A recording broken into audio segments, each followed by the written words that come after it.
Hey everyone, and welcome to 121 in Flux. I am Peter, that is Connor, and this is a show where we talk about movies. But this is actually the second part of our countdown, because every 3 months or so we do a top 50, or sometimes it may be a different number, but so far it's been top 50 every time, of a movie list of some kind. And in this case, we're doing our top 50 foreign films. We already did the first part, which was numbers 50 through 26, yes, and then this part is going to be 25 through number 1.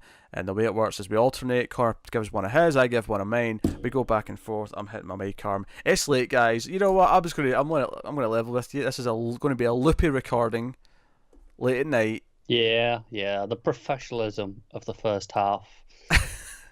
It's gone. I'm pretty sure the first half wasn't that professional either. I'm going to be honest. Probably not, but comparatively. I feel like we assume after a week's passed and we're trying to remember. It's like, oh, I bet that was a good show, but it probably was. It was probably a shambles. All of our shows are good shows. After a week. After a week when we can't remember them, yes. Exactly. So yeah, so we did 50 through 26. So go check out that if you haven't, and we're going to get right into the top 25 of each of us and go from there. And if you don't recall, we are keeping track. Every time one of us picks a movie, we're noting down a point for the country the movie came from, and we'll see who won at the end, or who wins at the end.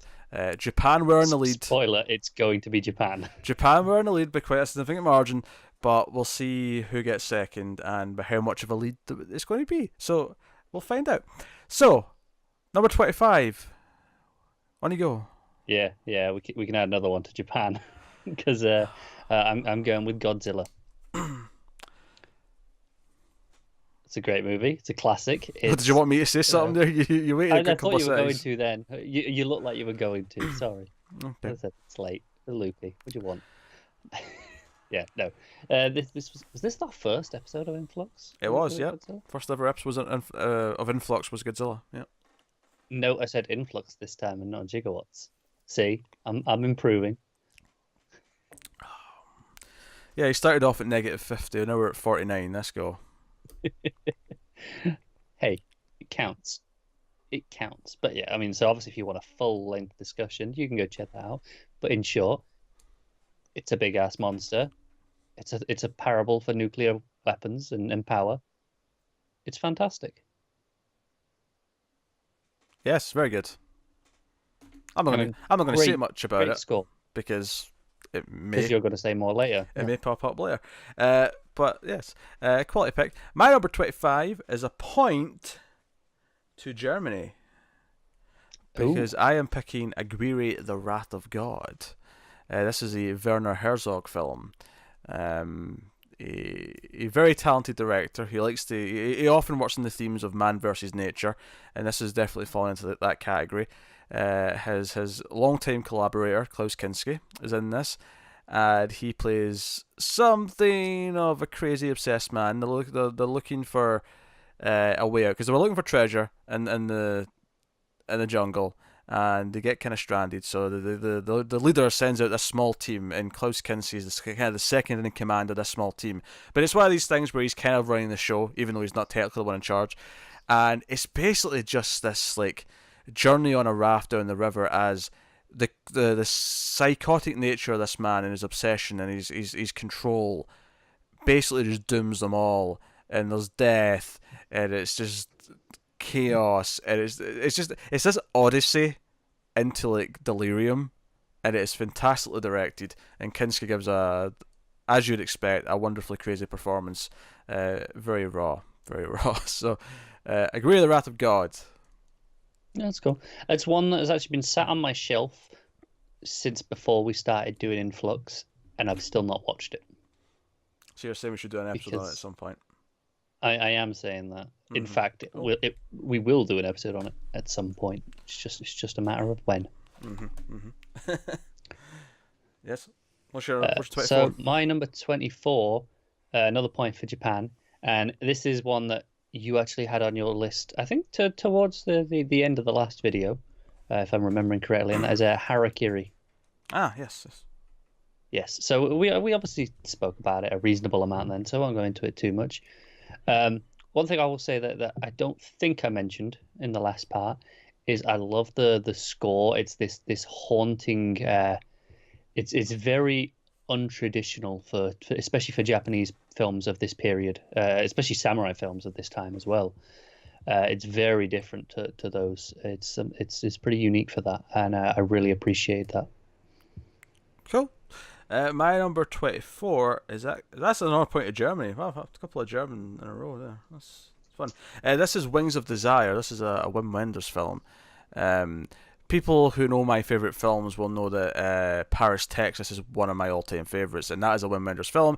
This is another one of his biggies. This is in German. Oh, there's a couple of bits in English. It's notable though because it's about an angel who kind of decides that he doesn't want to be an angel anymore, and he falls in love with a human being, and he wants to come down to Earth. And while he's an angel, it's black and white, but when he becomes a human, it turns to colour. And this all might sound hokey, but it's done in a very reserved, matter-of-fact art house style. Just dreamy enough, but not to the point where it feels like we're in some sort of, I don't know, fantasy. You know, it's very. It's got a lot to say about human nature and kind of, you know, despite the mortality, the benefits that humans have. There's a lot of stuff in there. Not surprisingly, it's very good. No, it's a delightful film. It's very stark, very, very beautiful. The opening sequence in particular, where he's standing on the top of a building and he's just kind of looking down on the human beings. It's very, very beautiful imagery. Very, very, very unique. So that's Wings of Desire. Okay. So my 23 is third one in a row for Japan from me. Jesus Christ. I know. There's a break after this, I think. We have a Ghost in the Shell. This is another one that we covered on Influx, which is one of the rare anime movies that Peter doesn't hate. I'd say anime movies, just rare anime in general that Peter doesn't hate. Yeah, I mean, I think a more accurate statement would be rare anime movie that I've seen is probably just as accurate. That is true, but I mean, some of the other ones that you've seen you hated. That's just true. We talked about Akira last episode. Yeah, we did. Yeah. No, I think this is fantastic. It's got such a great style. It really utilizes the fact that it's animation and does things with that you know can definitely not look as good in live action. And the final act, the final fight, is wonderfully done. It does just fantastic choreography in it, and it's maybe a little fair to say that the ending itself is maybe a little rushed, and a little bit does some things that I can see why people wouldn't be a fan of. But overall, I think it's a fantastic movie. Animation's very good. It looks really pretty, and the action is particularly good, which is something I typically think is the weak part of an animated movie. But it's actually very good in Ghost in the Shell, so I will give it props for that. Give it props. My number 23 is actually a point to Spain, which is the first point for Spain. This is Spain just getting on the board. Yeah.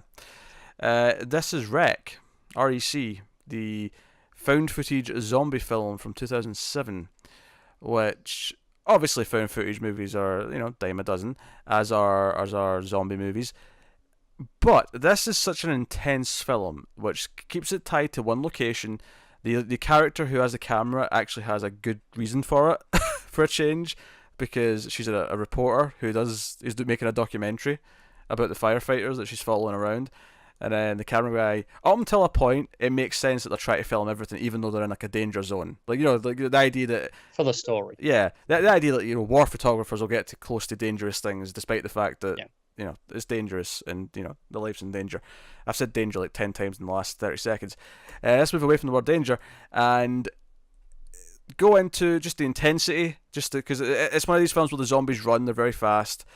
But what I like about it is that it keeps it very simple, very ferocious, but the last like 5-10 minutes does a really nice job of making it a little bit different to most zombie movies, and, you know, why it exists, what's going on. It gives it a bit of context, and it's a little bit of mythology building, but it feels different enough to other zombie stories that I'm like, oh, that's kind of interesting. That's an interesting twist on it. So, REC is very good. I like REC a lot. Oh, cool. I've seen it, like, you know, I could watch that a lot of times, and I've just gone, just never got around to it. Maybe I will this October. Maybe. maybe. Yeah, the 22. October list is ever growing. Yeah, 22. This is one I don't know if you had it on your list, but we definitely mentioned it in the last part. This was a House of Flying Daggers. Oh yes, I think I did. Yes, China. Yes, yes. Obviously, I'm sure what we spoke about then was that it's gorgeous because it is. Hmm. But something that I appreciated about it, just slightly different to is as a wuxia film, it's equally as much of a romantic film as Hmm. it is about the martial arts, and I think that that really plays up with the beauty of the cinematography. It really plays that up nicely, and it makes it a little bit different to your typical wuxia movie. Yeah. No, I obviously did a bit last time, so I will Yeah. move right on. Now I'm giving a point to Japan with The Bad Sleep Well, which is a film we did cover on in Flux. This is Akira Kurosawa, and it's one of his contemporary films, meaning that it's set in present day for the time in the 60s. And it's about an up and coming gangster, essentially, and the Yeah. morals that go with. But it's very good. It's very suspenseful, and it kind of plays with who knows what, who's in danger, what from who, and it's the idea that the character's out for revenge because of what happened. Was it his father or his brother? I can't remember. I think it was his father. I think it's Father, yeah, because Yeah, it's an adaptation of Hamlet, loosely. loosely. Yeah. Because of what happened to his father, he's out to get, and obviously they eventually figure out that he's up to something, and it becomes very tense. Like, are they onto him yet? Have they caught him yet? Is he still ahead of the game? There's a lot of that going on, and And as of you'd course, the direction is masterful. yeah, as per usual. I remember saying the opening 20 minutes was a little bit on the heavy side for what it was when it didn't feel as important to the rest of the movie. But once it got going, it was a fantastic thriller, basically, Yeah. with good character motivations and well directed sequences. So that is The Bad Sleep Well. Very, very good. What's your 21? My 21 goes to France. This is the Red Turtle, and I'm slightly stretching the rules of this countdown in that your signifier was that it's foreign language, and technically there's no speaking, Okay, all right. but I'm counting it anyway. But no, this is a fantastic animated movie. It's actually a Studio Ghibli. It's their first non-Japanese movie, Mm-hmm. and it's about this man who he finds himself washed up on an island after a shipwreck, and he can't escape. He can't get off. And every time he tries, there's a big red turtle So blocking his path. let me guess. He must become someone else. He must become something else. Yes, yes. Make your jokes. Do not diminish the beauty of this movie by referencing that shite. Because this is a Shadow! there we go. There Shadow! we go. It's done. What's the point? It's your fault. You goaded me into doing more, so you I got did, some yeah, shadows. that's kind of my fault. But no, it is a fantastic movie, and it's about it's all the stages of life told over a short period of time ish on this island, and it's beautiful, and it's just incredible to watch. It's pretty short, if I recall, maybe like 75 minutes, but it's fantastic. It's well worth checking out if you can get your hands on it. Red Turtle. Okay, interesting. Not heard of that one, I have to admit. So, my number 21, point for Korea with this one. And this is The Handmaiden. This is Chan-wook Park. One of it, well, I think it's his most recent film, or maybe he's had one since then, but fairly recent. This was 2016. Most recent one I've seen. Yeah, and it's a story of obviously a handmaiden who falls in love with her mistress, who's supposed to be getting married off and picking from male suitors, but they fall in love with each other. It does this delightful thing. We've spoken before about how Korean films are very good at straddling genres and flipping between them without it feeling like they're clashing, and it just feels effortless. And this bounces around from ridiculous over the top like violence to suspense to emotion. The lesbian romance is extremely touching, and there's a very extended sex scene and build up to said sex scene that never feels like it's gratuitous or like it's just doing it for the, hey guys, look, girl on girl, this is exciting. It never feels like that. It actually feels intimate and it feels emotional. And every step of the Genuine. way, yeah, genuine. Every step of the way, you feel like you're part of this love story, and you're rooting for them so much. And obviously they try to get away. There's a great villain involved. Um, yeah, Handmaiden is it's a long movie for what it is, like 2.5 hours, but it's exceptional. Good character work, both in terms of antagonist, protagonist. Obviously, fantastic direction, and very memorable. Very, very memorable. And it's a Absolutely. very different film for Park Chan-wook. I feel like it was a more hopeful film for the most part. Obviously, there's definitely some danger and tension as the movie goes on, but it's, because we compare it to his Vengeance trilogy, which is very miserable, and there's no way this is having a happy ending. Whereas in this one, it might not have the happy ending, but you think it's possible, and you're rooting for the happy ending the entire time. You're praying for it, and you're so invested, and that's what's so good about it. So that's The Handmaiden. Highly recommend it. What's your 20? My 20 is 13 Assassins. So Japan.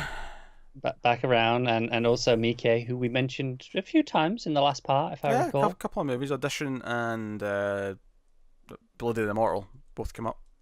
Yes, yeah. And this is a fantastic movie. This is basically, it's 13 assassins, samurai, and who gotta go on this mission, kill all these people, and they booby trap this village. It basically, because this is what it boils down to, the movie is the last 45 minutes, where they booby trap this village, and then you have a 45-minute action sequence. Yeah, because there's an army phenomenal. coming. It's not like it's 13 versus 13. It's 13 samurai versus An army. Yeah. hundreds of people. So Yeah, and it's fantastic. And do you know what I learned recently? I mentioned last part, Harakiri. I mentioned his remake. Mm-hmm. I believe this is actually a remake as well. All right. Okay. If I get in the right movie, I think it is. And I'm like, I didn't realize that. And I thought, oh, that's cool. Yeah, I like 13 Assassins. I'd be interested in watching it again at some point and seeing how I feel, because I did like it, but I remember feeling like the last fight actually just. You get a bit of fight fatigue. I got fatigue, but by the time it was over, I was just like, oh, right, I get it. The fighting's good. Can we finish now? See, I can understand why that would happen. It is 45 minutes solid Yes. of action, but I never got it. Or at least when I watched it, it never hit me. I was never to that point of, okay, I'm done now. And so that's what impressed me so much about it, that it could keep that going for so long and not leave me just feeling bored or out of it for at all. Yeah, fair enough. What was that? That was number 20. 20. Yes. So I'm actually going back to a point for Germany. I'm going to put some Germany some points in this half. This is M. This is 1931. This is the story of a child killer and molester who is hunted by the police and the public for what he's done, and it is a wonderfully shot. It's Fritz Lang. It is black and white, of course, and it is the chase sequences of them hunting him down through the streets, which is a good half of the movie, is exceptional. Obviously, some build up to it and build up to like try to find him, and it's wonderful how they set a trap for him, they catch him, and he realizes, and then he just desperately tries to run, and that's what a lot of the movie is. It's exceptionally well crafted, exceptional, and it dares to do this thing where you're almost like he's almost the protagonist, but he's this awful character. It's very interesting. I do think it's kind of weird watching a movie from Germany like before the Nazis came out of power. There's a weird feeling to it. Just thinking about this was just about to happen to this country when you're watching all these people running around. Mm. There was something that was in my head when I was watching it. I was thinking like, some of these people are going to be Nazis, and some of these people are going to be living like in fear because they're in Nazi Germany. It's true. I don't know. It was just a thought that ran through my head when I watched it, but it's beautiful. Like there's so many moments in this that are just fantastic noir images of the shadows and the creeping and it dares to be a little bit risky, especially for the time period. I can't imagine seeing this in 31 when everything else was fairly light-hearted. Yeah. So again, just by the time standards, I'm not saying it's light-hearted. I'm not saying like Gone with the Wind's light-hearted. But it's easier to swallow than what M's doing. Yeah. And yes, Gone with the Wind was but a bit more 1939. conventional. Yes, Gone with the Wind was 1939. I just couldn't think of a non-horror movie from 1931 because I was thinking of Dracula and Frankenstein, which wasn't really making my point. So, anyway, what's your number 19? My number 19 is Sanjuro. And you may recall I had Yojimbo earlier on my list, so Hmm. that's right. I prefer the sequel. Honestly, Um, I think I do too. I think I like Sanjuro more than Yojimbo. I like both though. that's Both are fair. great. Joe, obviously, I like both. They both show on my list. I wasn't actually sure if that was a standard opinion that is agreed upon. I've never really looked into it. I don't know. I'm actually not sure. I wonder if it's because Yojimbo's a fistful of dollars, and I've seen both of those, and they're both very good. Yeah. But as a result, I actually like the films, and like I like Sanjuro more than Yojimbo, and I like the two other the trilogy, the Man with No Name trilogy, more than I'd like Fistful of Dollars. Even though I really like Fistful of Dollars, I wonder if Yeah, yeah. there's this weird thing where because they're sharing the praise a little bit, it just dilutes it a touch, just a It could be. touch. I think what it is for me with Sanjuro is it's a little bit more personal because he's making a choice to get involved with he's to help out a friend to save his uncle or something from corrupt officials, and it's a little bit more personal for him to get involved, and I think it's got a little bit better character stuff than the first one because of course all the action's kind of just on par. Yeah. So I think it's got a little bit extra going for it with that. That's fair. No, it's very good. Very good. It's very. Yeah. It's a light-hearted Kurosawa film. It's very funny in places. It is, yeah. The way he plays with his enemies is good stuff.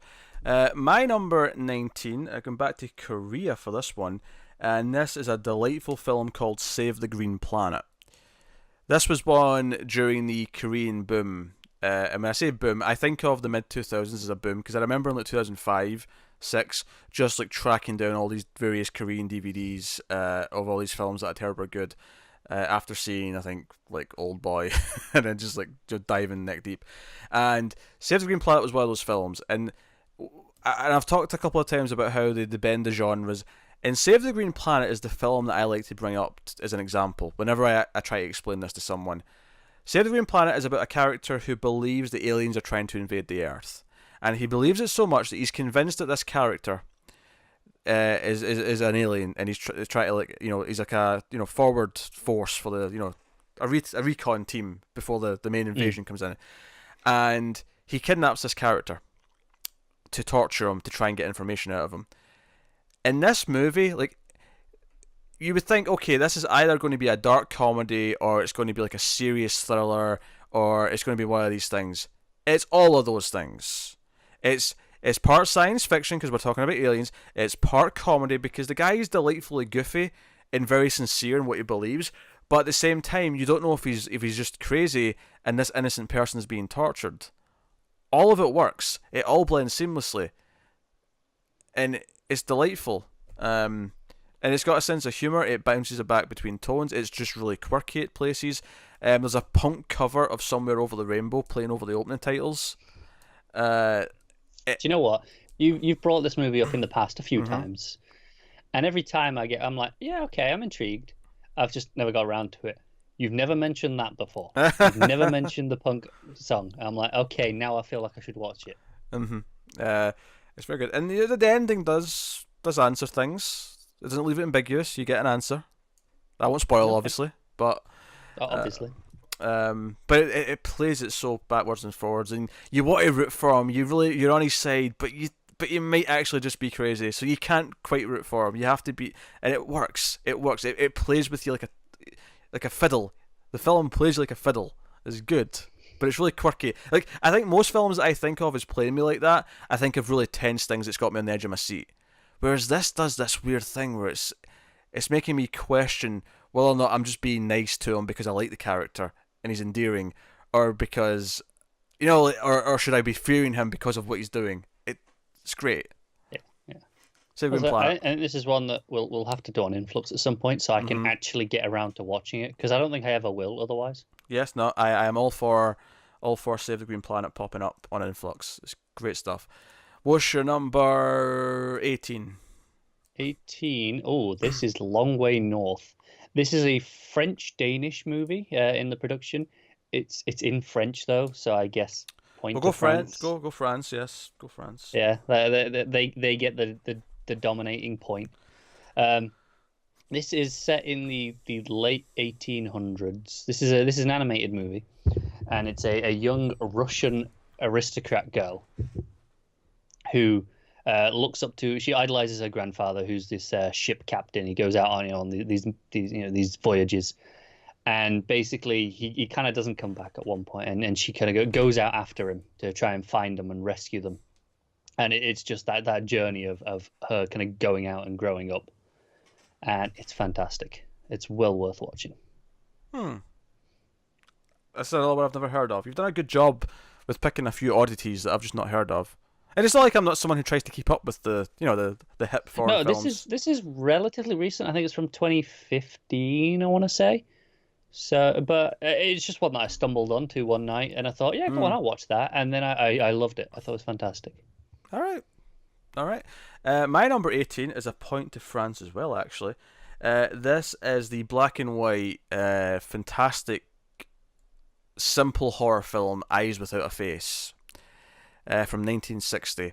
And it's about a doctor who is determined to give his daughter. His daughter was in an accident, and her face was mangled, and she wears this mask, this just plain white mask, and you can just see her eyes coming through. And this is where a lot of the gorgeous imagery, the creepy imagery of just her eyes with this plain white mask.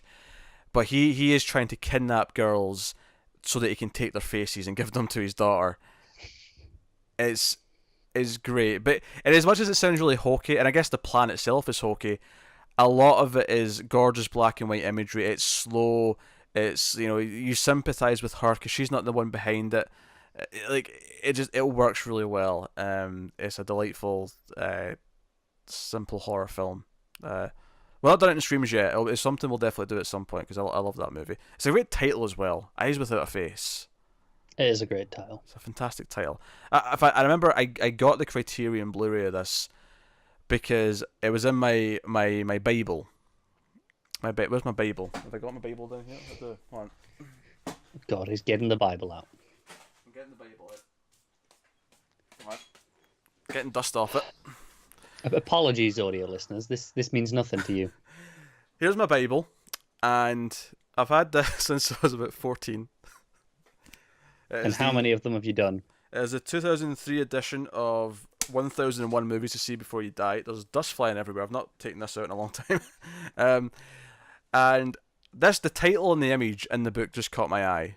Of the girl with the mask in the title, and I was like, oh, this looks good. I read the little blurb in there and what it was, and I was like, oh, I need this. I need to see this movie. Do you know, I see those books. They do a new edition every couple of years. Every year they do a new edition of this. Is every year? Yeah. Okay, I only typically see them. Which is funny, because I always think, okay, what get cut? Because they always include a movie or two from like the new year, and I'm like, we'll get cut to make it, round it down to 1001 again. It reminds me, like FIFA, the sports game, the football game. If you play it every year, you maybe don't even notice the changes. But if you jump from like 2005 to 2010, it's like, hang on a second, things are different. I don't feel the need to ever get a new edition though. I feel like new movies I pay attention to. Yeah, like I don't need to be told about new movies. That is, at least not from a book. Like I will get it from the internet. I'll get it from people. I'll get it from friends. I'll get it from whatever. This is good for like, okay, here's all these old movies that you don't know. Yeah, that you should check out. Here's my question. Because I've never actually looked in one, even though I see it at the bookstore all the time. Are they sorted alphabetically? Are they in an order of, okay, no, this is a ranked list? No. They are purely consecutive. Okay, so you're by year. Yeah. So if I just open in the middle, you'll get something from 1967. Playtime. I've seen that. You can see that I've highlighted it because I've seen it. You sad bastard. Yeah. So you can actually, so if you know roughly when a movie was, you can kind of you can just sort of guess it and then just go from there. Well, that's fine. I never knew what their ordering system was. What's cool is at the back, it's actually got, at the front it's got them listed alphabetically, so you can just like do it that way. At the back though, it's got a couple of different sorting listings. It's got a director index, so it'll say like, you get say John Carpenter, and it'll give you his 3 pages for his 3 movies that are in here, and you can that's cool. do it that way. So that's pretty cool. I know newer editions actually give you check boxes in the table of contents. Oh, I bet you'd love that. That's pretty cool. Well, now that I've got iCheck movies and like Letterboxd, I'm like, you know, I've got ways to do it now. That's not Yeah, as practical. not like a savage. Not like a savage. But my high school years were spent, and I've still only seen about 350 of them. A lot to go still. Slacking is what you're saying. Hey. You could die tomorrow and you'll only be a third through. Well, luckily, I think I'm under a third of my lifespan, so I'm hoping that It's ambitious. Good. Well, actually, I suppose I'm almost 30. I suppose. I don't really. Pretty I don't really expect it to make it to 90. I guess. Okay, I'm a little behind. I should be at like 40% by now. Yeah, not you're quite slacking. there. I'm slacking. I'm about 50 to 100 movies behind. We'll do it. Do you know what? We'll start our new weekly show. This is not a promise. This is a joke. I'm saying this now before I say this. Weekly thing. I'll watch a movie a week and talk about it from 1001 movies.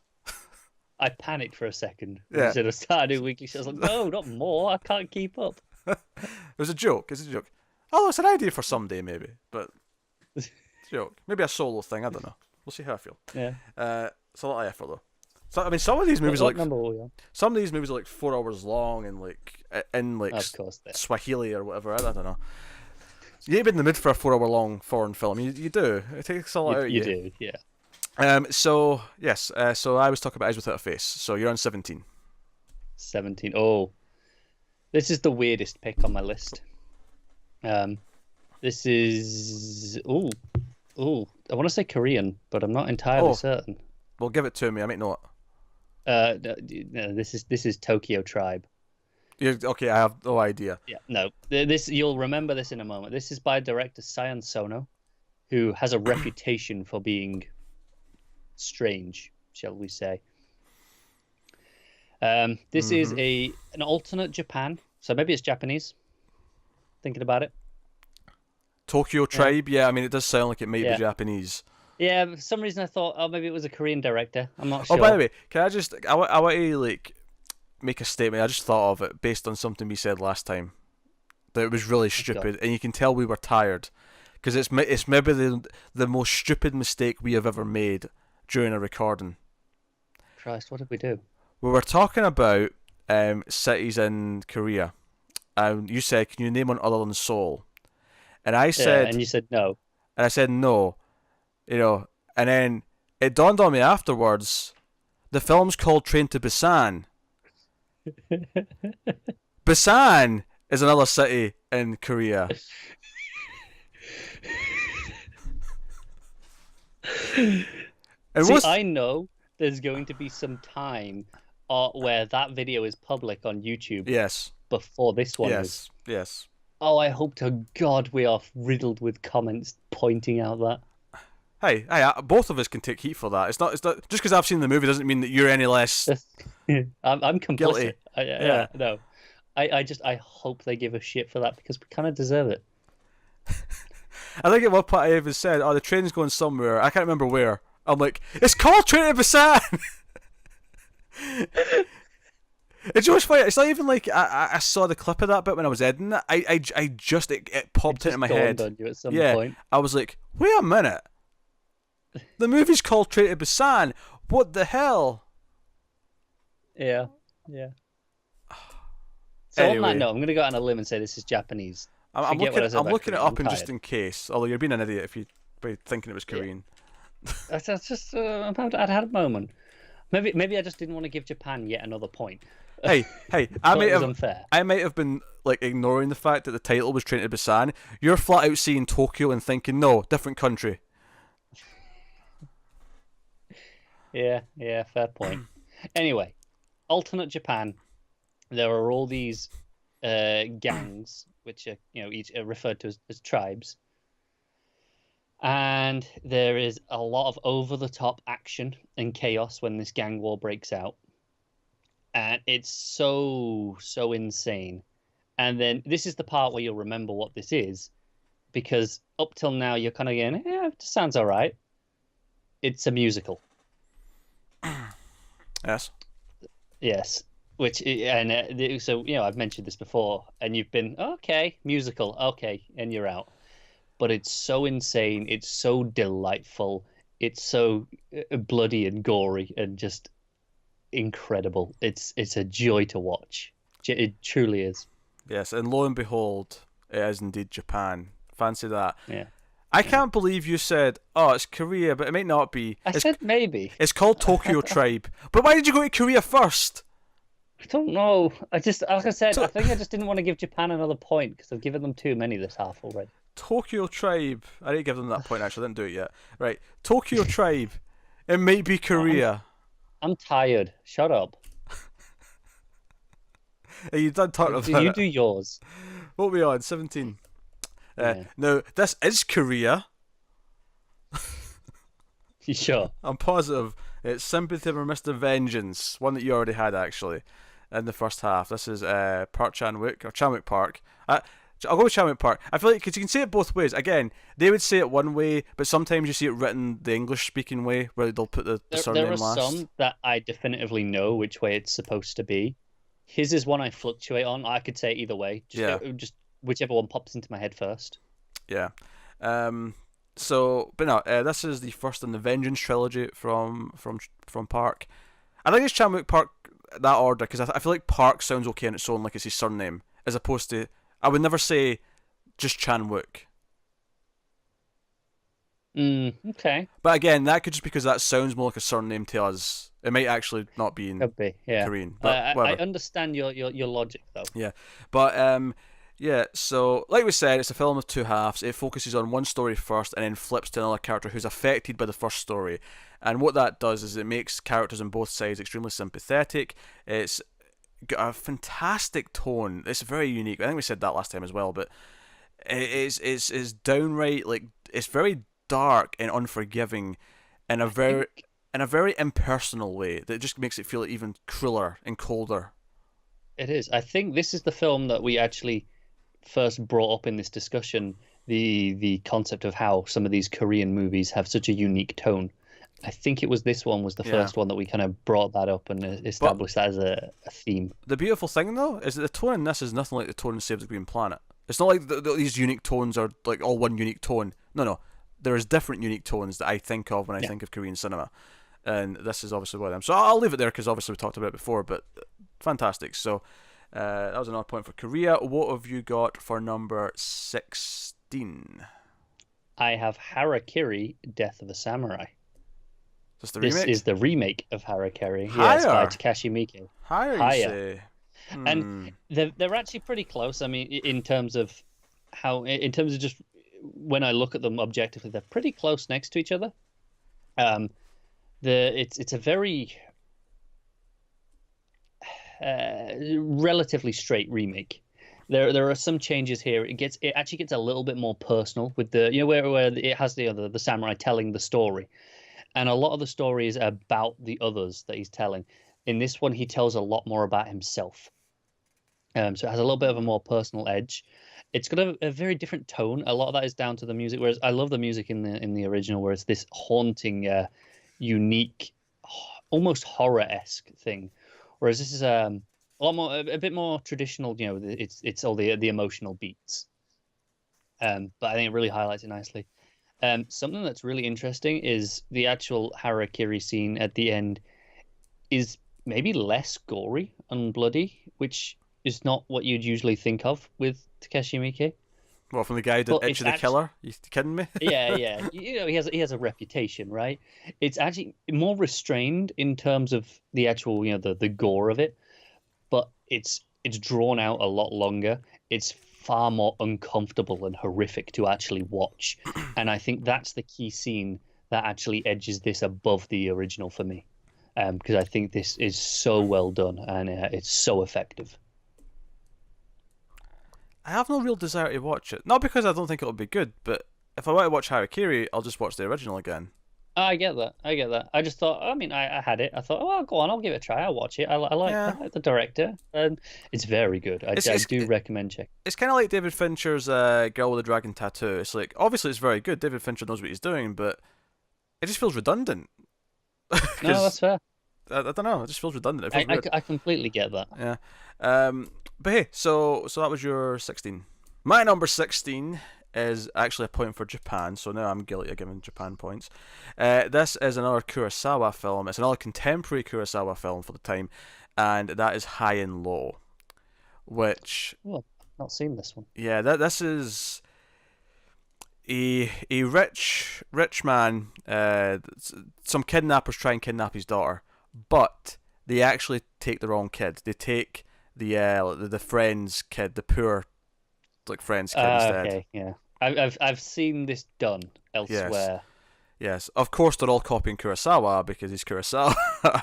Yeah, I mean it's the same thing we said with Rashomon, right? Yes, but this is extremely well done, and I remember very endeared to the character because there's never like.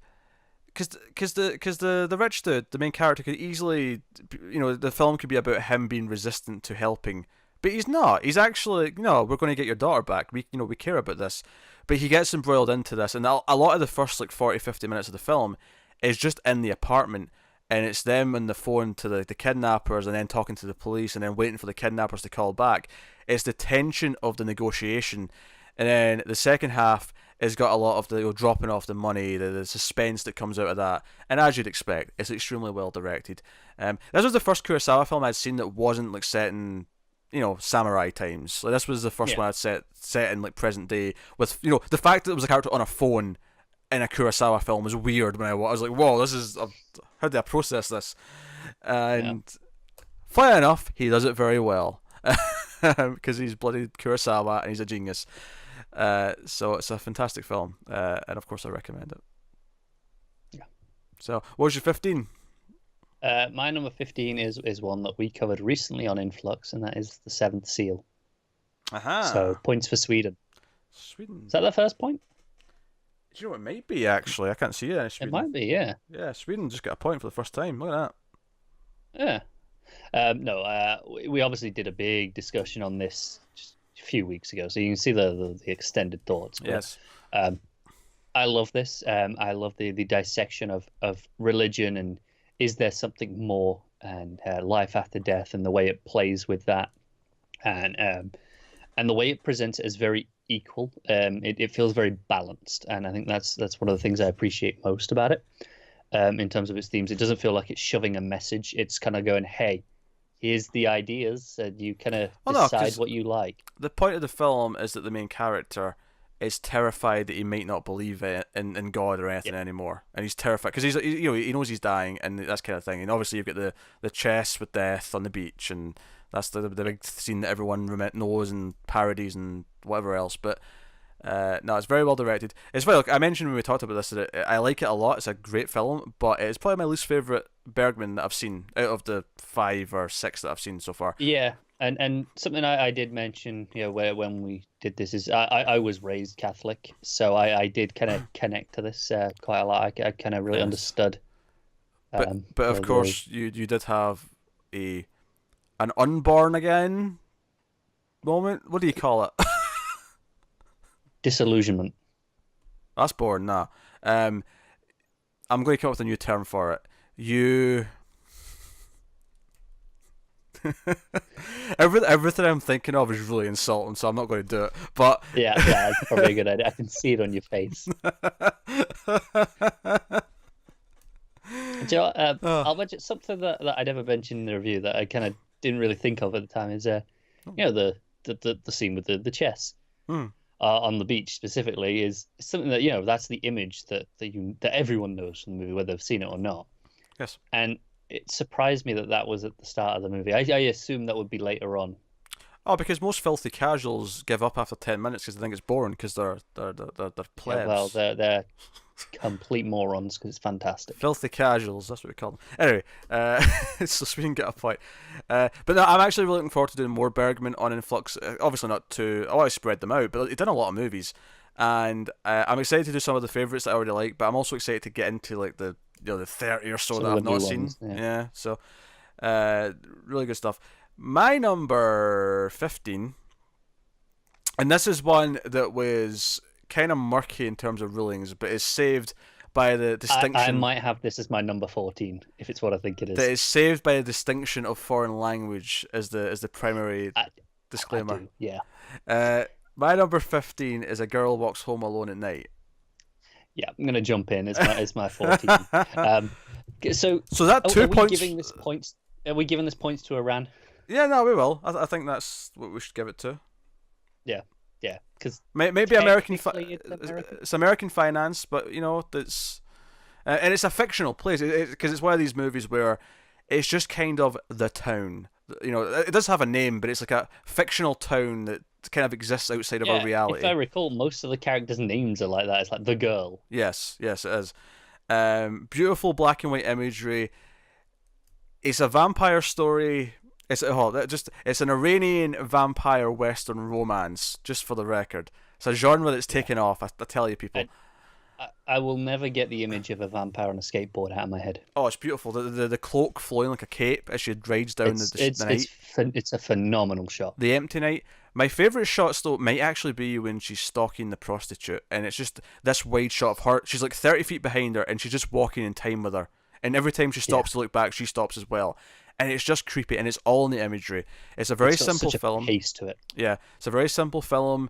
It's very heartfelt, and me and Tim did a Screams After Midnight, and if you want to get like some full analytical thoughts, I went a bit deeper in that review and really gave it like a proper breakdown of what I thought it meant and what it was about and the awakening and the try to get out of the rigmarole of the lives they're stuck in and the freedom and of the expression and I think the fact that it is, even though it's financed from America, it is very much Iranian centric in terms of its in terms of its cast and so on and so. Correct me if I'm wrong. Was this the director's? It was her first film, right? As a feature debut. Do you know what? I've got her. I can see her name in my head, give or take, but I don't want to guess it in case I just butcher it. That's fair. It's a three name like, thing, isn't it? I want to say it's like Anna Lily Amapur. It is something. Yeah, along it's those close lines. to that. Who, by the way, directed one of the Castle Rock episodes we reviewed recently. Wait, which one? The one you didn't like. Oh, really? Funnily enough. Yeah, she does TV whatever work. It was. I don't recall saying it was bad direction though. Oh, sure, yeah, but she does TV work. I think she's popped up in some other TV shows that I've watched. Oh, that's fair. I'm just checking now to see if it was a feature debut. I think it was. Short. Yeah. Yeah, but it has this energy. There's a scene where she's the titular girl, is just dancing to music alone in her home, and she moves so majestically, but also kind of unnatural, and the camera just kind of tilts to flow with it, and you're just kind of drawn in. There's just a magic to it. It's cinema. Just to put it simply, it's goddamn cinema. It's beautiful. Yeah, it's fantastic. Now it's a movie. I'm also seeing she directed an episode of Legion, and I'm like, yeah, there you go. Okay, I can see it. But it's also a movie that doesn't have a whole lot of plot. The plot's very simple. It's very. When I rewatched it for streams for talking to Timmy about it, I was actually kind of shocked with how sort of quickly it gets to the end point. Like it just kind of like, oh yeah, we're almost at the end of the plot now already. Is it a long film? I don't remember it being. Nah, it's like 90 minutes, something like that. But yeah.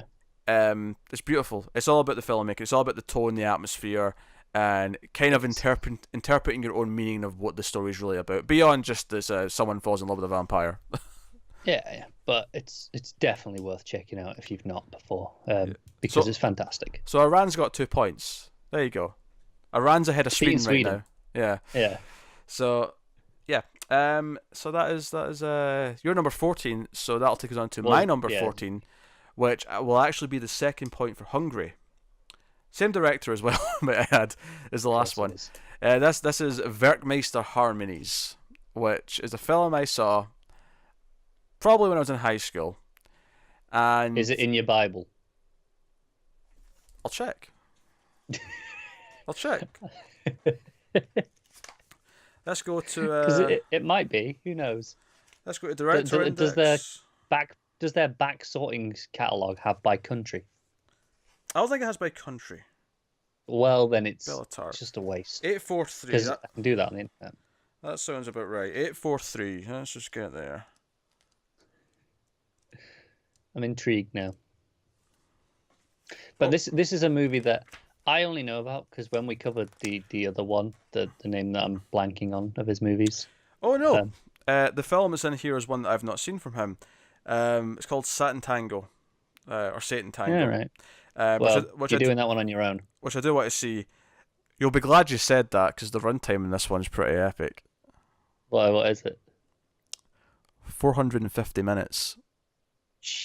Okay. Yeah. Do the math in your head. Oh, I'm not doing that, mate. I'm getting a calculator. That's too many minutes. So it's 450 minutes. Yes. Sure. Yes. Have you worked this out yet? I knew it back when I was first looking these movies up, but I forgot. It's like 7 hours or something like 7.5. that. Yeah. Yeah, I'm never watching that. Clearly, you watch it in parts, right? You don't watch this in one sitting. I'm not even watching it in parts. I will say this. I guarantee you this will be more invigorating than the 12-hour Lord of the Rings marathon. No, that's just not true. I could happily sit down and watch that. No, Right? no, I mean, no, it's no. way longer than 12 hours. I think if you put them all on. But Is it? Sure. Surely. I don't know. Maybe I'm average- thinking of Harry Potter. 'Cause I Yeah. did those all in one day. Yeah, once. because it averages out to about 4 hours per movie. I think if you put them Yeah, together, so maybe. 12 hours. I'm thinking of Harry Potter, which was more like 17 or something like that. Yeah, well, that's 8 movies though. It is, but they're a reasonable length. Yeah. So that's one I need to see. But Very Basic Harmonies is. Joe, it's been so long since I've seen it. I can't even accurately tell you what the central like plot is outside of the fact that it's very existential. The opening is this wonderful scene where he gets all the people in this little bar, this little tavern, to dance and basically do the solar system. So you've got like sun. Someone stands in the middle of the sun, and you'll have a couple dancing around them, and they're like Mercury, and then you get the moon going around Earth, and and it's this wonderful dance of all these people going around in circles. But they're dancing in circles themselves, so it's like the solar system, right? They're all orbiting and rotating themselves, and the music is beautiful as he says this. This movie is an art film student's wet dream. It is black and white. It's long shot. I've told you this trivia before, but the director once said that he thinks the length of a film reel is a natural form of censorship. Because he likes to do as long takes as possible.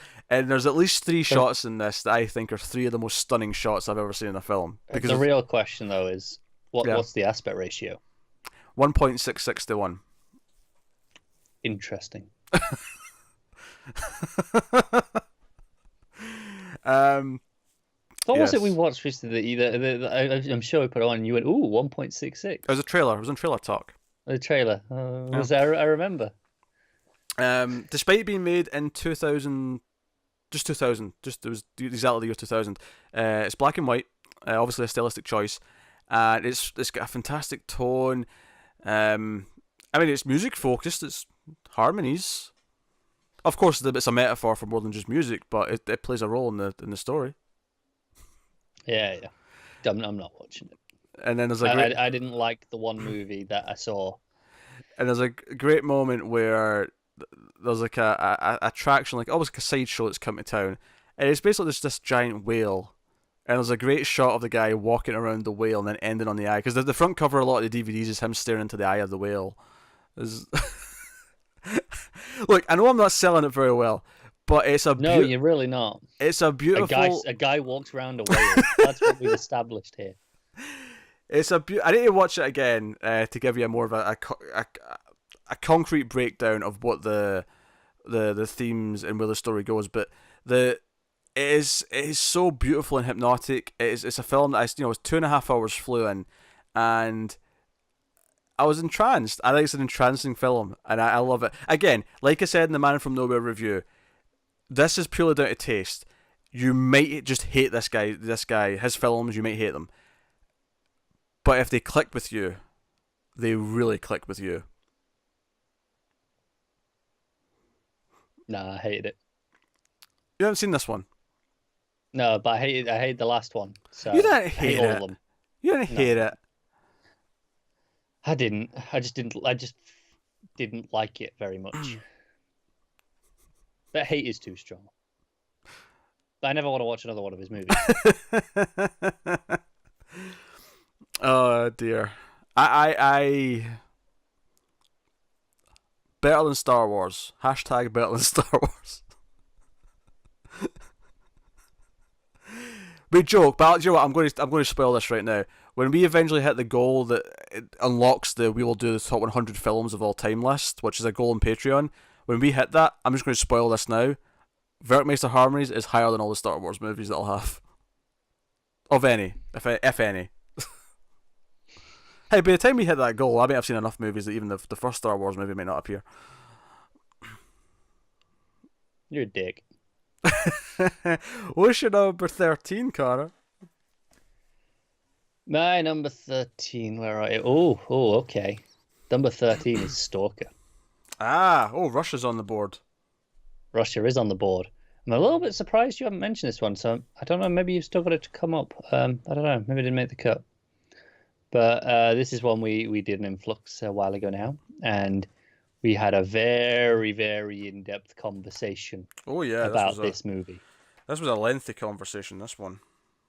It was, because this movie goes places and makes you think, because it's they go into this zone, this area, and things get a bit weird in the zone.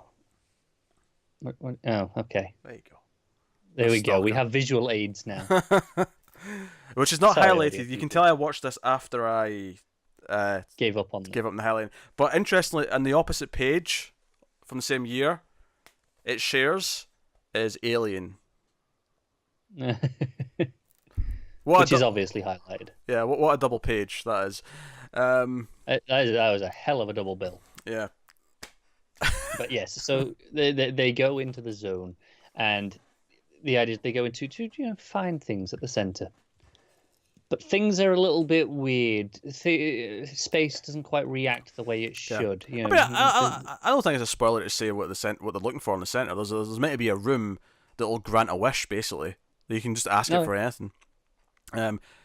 I basically think of this as a philosophical film, first and foremost. It is a science fiction film because of its premise, but it's wonderful. It's a long film. It's like 2.5 hours or whatever it was, but it never felt that there's some wonderful directing touches with the color palette and when that shifts for certain reasons. We had an interesting debate on the aspect ratio, which we settled on, and it's got everything right. And some of the debates that come up and the ideas and existential crises that it pokes at. Yeah, because the three characters who go in represent different groups of people, and then, or more specifically, 3 ideologies, and then from there, there's a lot of analysis to make from it. I'll say it. I think Stalker might be the best influx we ever did. That might be the best one we've ever had. In terms of discussion or in terms of film? Discussion. In terms of discussion. In terms of an episode of Influx, it's the best one we've ever done, I think. That might be true. I don't know if we'll ever top it. Oh, come on, we'll top it. We peaked. We can top it. I'm just going to say it. We peaked. We can top it. The worst one we ever done was the first Thor movie, where we got bored of talking about the movie 20 minutes in, and then just started talking about how we were kind of bored of the MCU, which is funny. I love that first Thor movie as well.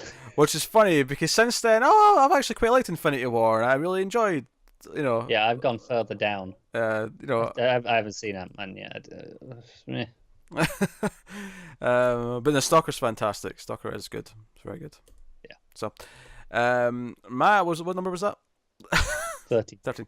My number 13 is a point for Germany, because we're going another one. We're going back to Werner Herzog for Nosferatu: Phantom der Nacht.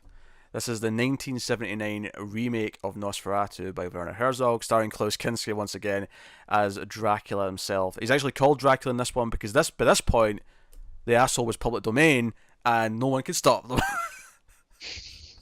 Brilliant. Now he's allowed to be Count Dracula. And we have characters from the books like Lucy and Jonathan Harker and Rolstein? Not Rolstein. Renfield. That's the one. I wasn't sure who you were trying to go for. Yeah.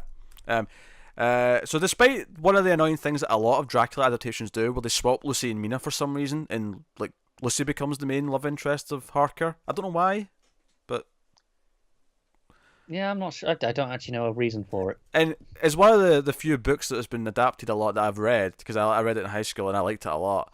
It bugs me. I'm like, Mina is such a good character in the book. I like Mina. Yeah.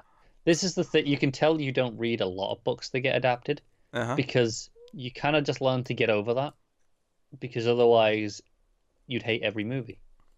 This change feels so pointless though. All they've done is swap the names. I know. Anyway, I actually just watched this recently. I'm not going to say we did this recently on Screams because the episode's not up yet.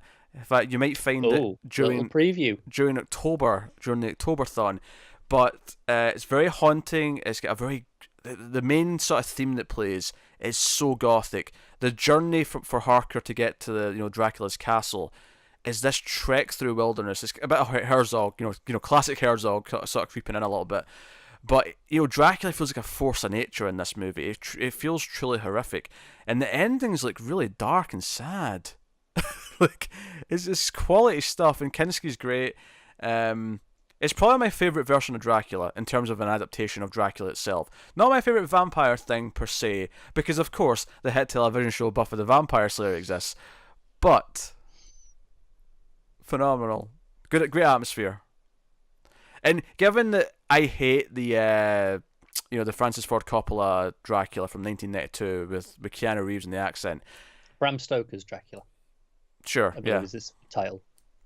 Yeah, that is like they try so hard in that movie to fit the entire book in, but the end result is that it has to go through the story and fast forward to fit everything in, and nothing has any of the pacing or tension or atmosphere that I like about the book.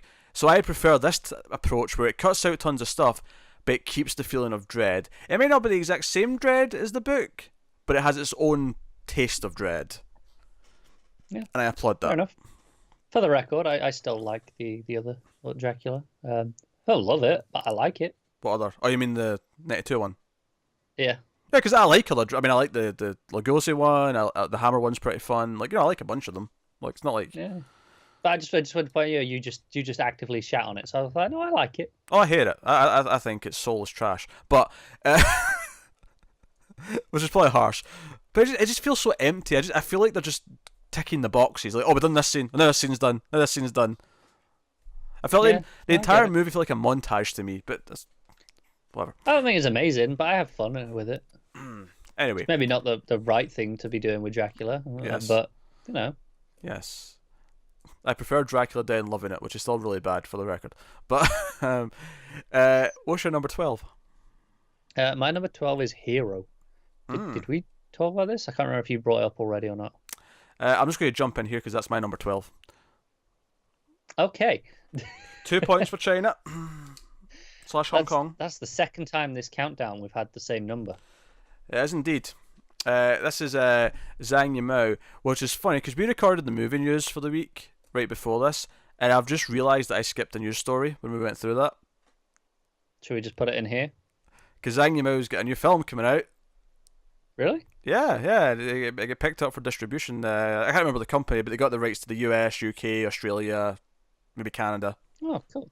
Do you remember what it was? What it was about? What it was called? I remember what it's about. I remember what it was called. I remember something like Shadows. Hold on, I can just get it up. Hold on. I have the news document still saved. It's not like I delete it as soon as we're done. Did you just... Wait, so it was in your news document and you just went over it? Yeah, I skipped past it by accident. Okay, I thought you meant you forgot to put it in for whatever reason. No. You saw it earlier in the week. Don't be silly. Where is it? No. Okay, so by the time anyone sees this on YouTube, this is a week later than Yes.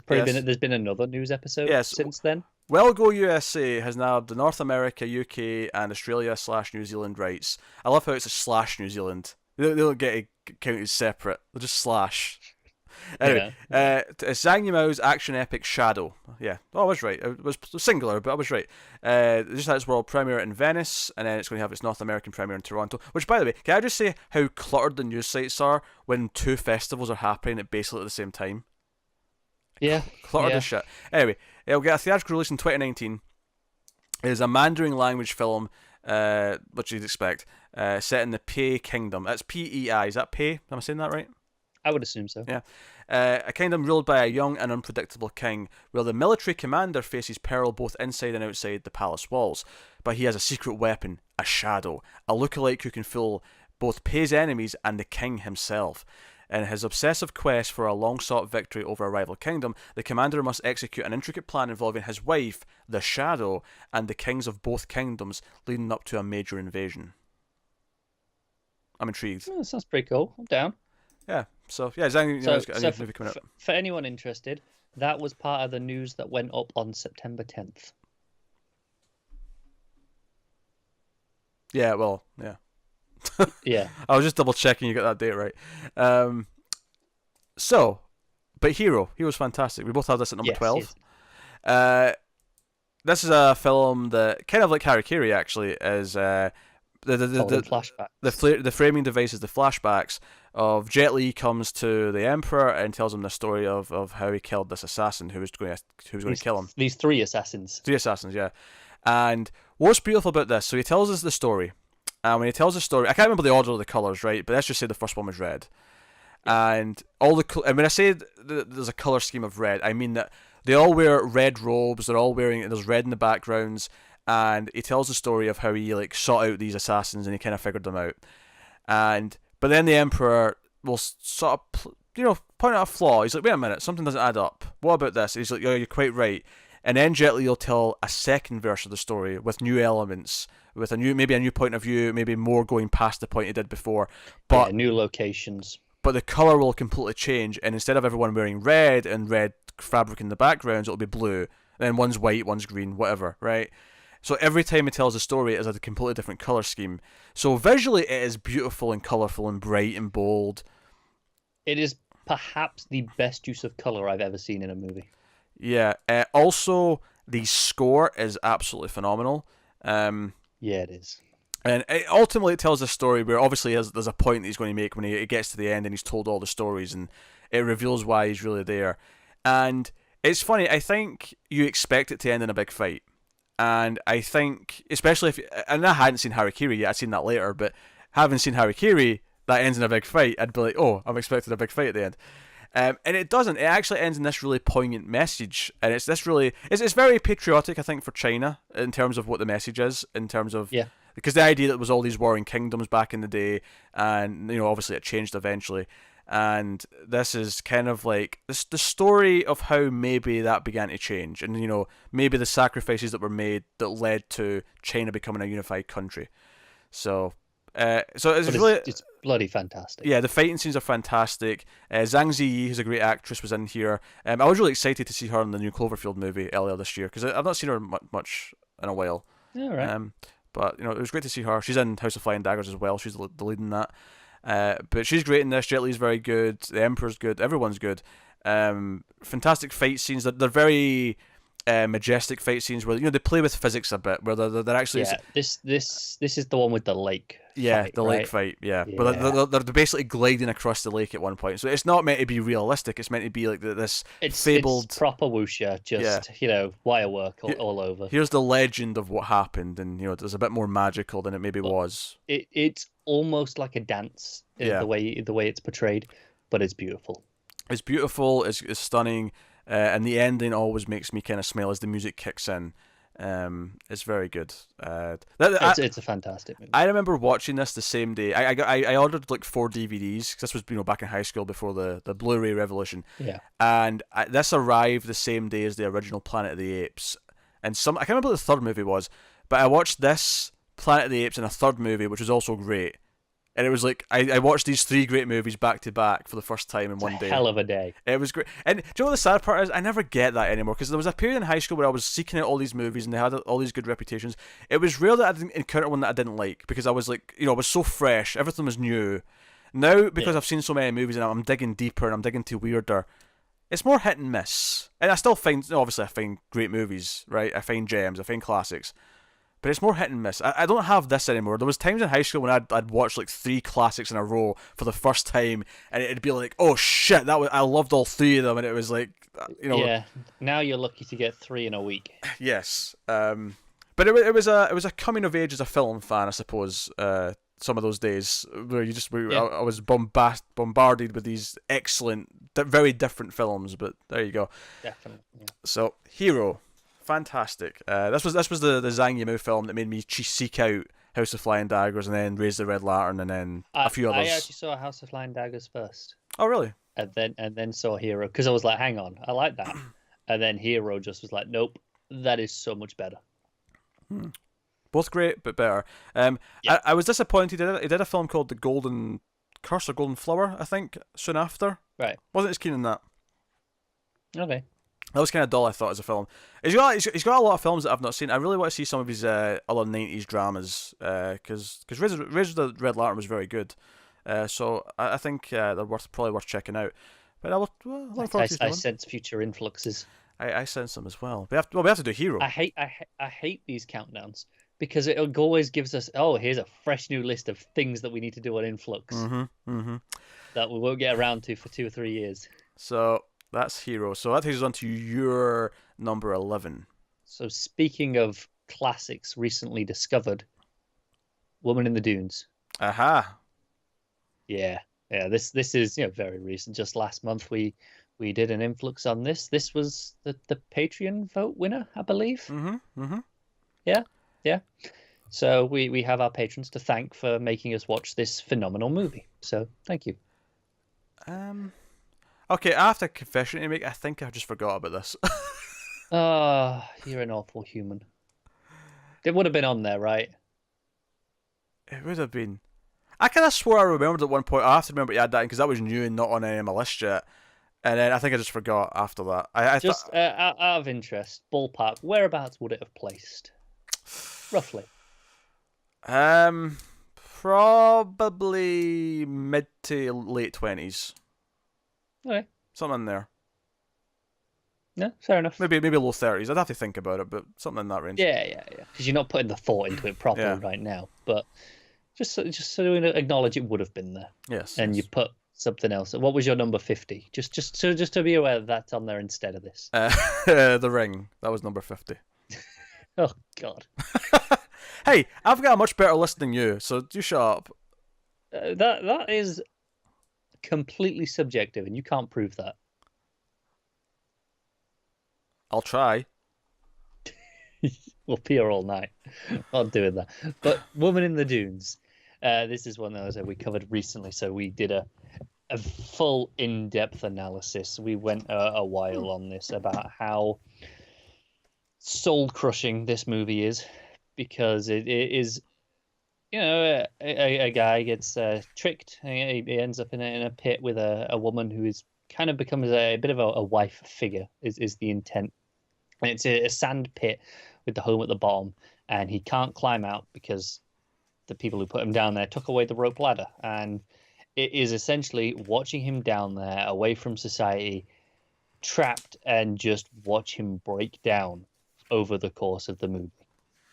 And it is depressing and amazing, and it's just there's for a while you're really hoping for the happy ending. You're hoping that okay, it's all going to be all right, and there comes a point where you just realize life's futile. It's all going to go to shit, and it does.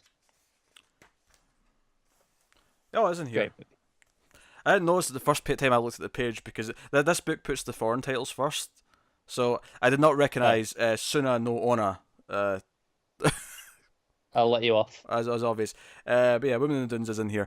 It's fantastic. Also, I also noticed that the front of this also has another table of contents that's broken into genres, if you want to look at it that way.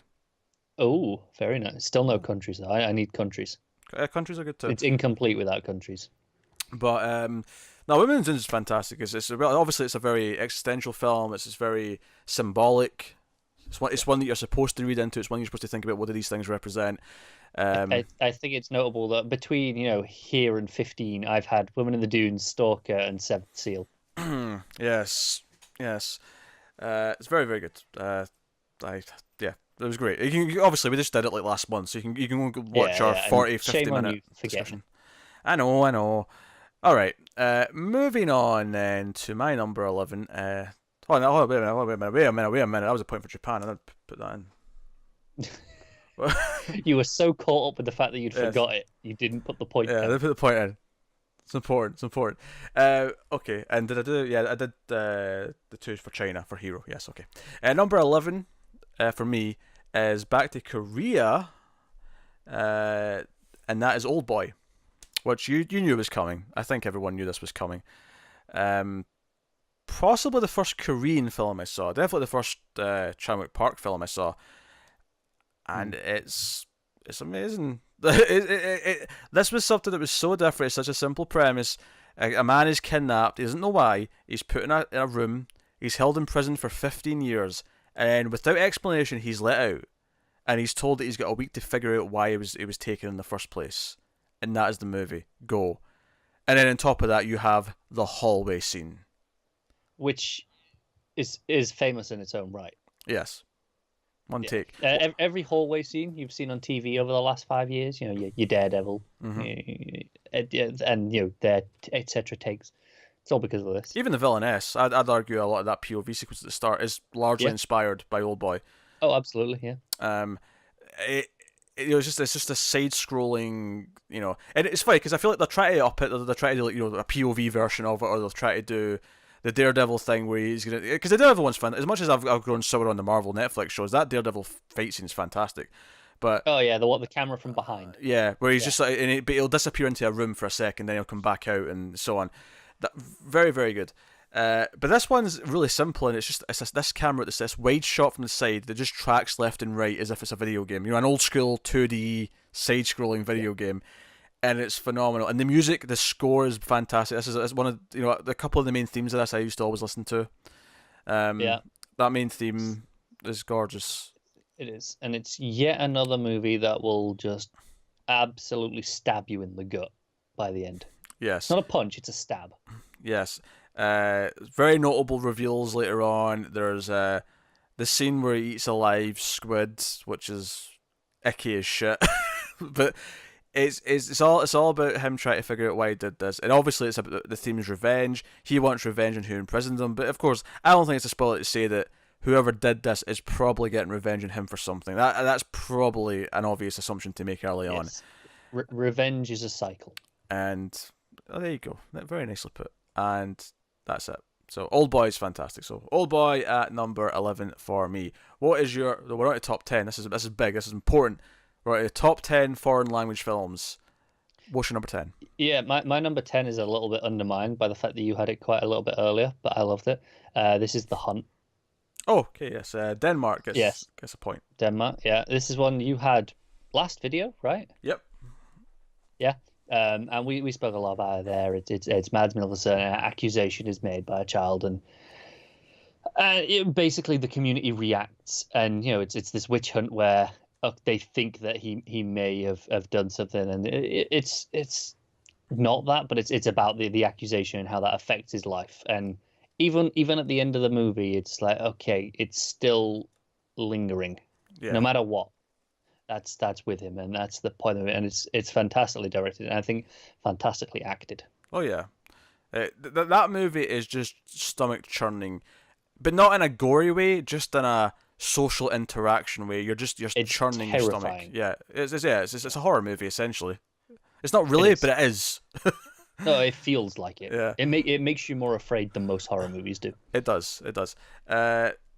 Yes. It makes you scared to spend any time with any children, just in case they say something stupid, just in case. Yeah. Luckily, I hate kids, so that works out nicely. So moving on, my number 10 is an Ingmar Bergman film actually, and this is Persona. Persona, so that's another point for Sweden for a start. So 2 points on the board for Sweden. This is a film about a nurse who goes to help an aging. Well, no, it's not actually really aging. She's just ill, an actress, and she doesn't talk. The actress is silent. So the nurse ends up just talking to her constantly, and it kind of reveals things about herself, gets personal. This is a very existential film again. She starts talking about a lot of different subjects. There's a lot of interpretations to what's really going on in this film, what it actually means. It's very experimental in places. The opening is very abstract. The ending throws you this really weird curveball, which I will not spoil because this is absolutely a future in Flux. There is no question this is. In fact, I actually think when we did Stalker, I said the one film I can think of that might get a similar conversation out of was Persona in some ways. So Persona is going to be a great episode at some point, but is very haunting. It's black and white. It feels very personal. Like you're really inside this character's head, and there's a sense of like I don't want to use the word tension. There's a sense of agitation, like something's not quite right, and there's more here, and it just is very exceptionally directed. The characters, obviously one of them is silent, so the other character has to kind of carry the whole thing, and you have to sort of look and say, why is she quiet? Is she judging the other character? There's themes in this film of love, of death, of sex, of lesbianism, of vampires, of, I know that one takes you aback, of repression, of revolt, of war, and all it is two people in a house. Okay. It's fantastic. It's fantastic. Persona. Nothing to do with the video game series, just for the record. Just in case. That's a shame. Anyone was thinking. No. That video game series should be paying royalties to the Bergman estate for using that name. How dare they? That's Persona. What's your number 9? My number 9 is actually a pretty recent film from the last few years. It's Your Name. So this is an anime movie. So Japan gets a tick. Japan. This is an incredible movie. It's got a lot of praise, of course, over the last couple of years. I'm sure even you might have seen that, Pete. And I heard people talking about it when it hit the streaming services. Yeah. So what this is basically a body swap movie. You have a guy and a girl who are in high school, maybe in college, And a pizza place.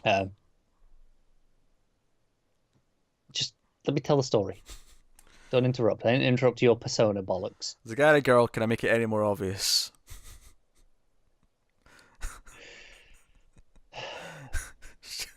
Can I carry on? He was a skater boy. She said, "See you later, boy." Oh, I'm done. Yeah, you sure? I'm done. Okay. And the idea is every few days, at random, they wake up in the other one's body. Like they're at first they don't really realize what's going on. They think they're just dreaming, and it's only when the next day that people around are like, hey, you were acting really weird yesterday, and they're like, well, what happened yesterday? They don't even realize they've lost a day, right? And it goes on. They kind of try and help each other improve their life. Like try and get a relationship going for the other person. Of course, it's inevitable that it's clear that they're actually going to be full for each other. And that's the first half of the movie. And then it does a twist. There's this revelation in the middle that I don't want to say because I did not know this going in. And it was a fantastic moment that completely upends it and twists where the rest of the movie's going. And it really leans on the sci-fi and goes all in. And it goes so good. Mm-hmm. And it's absolutely gorgeous. It's one of the most beautiful animated movies I've ever seen. In terms, just the animation alone is phenomenal. It's top quality. A beautiful score. It's fantastic. It's really, really heartfelt. And yeah, I can't recommend it enough. You claim I'd like this.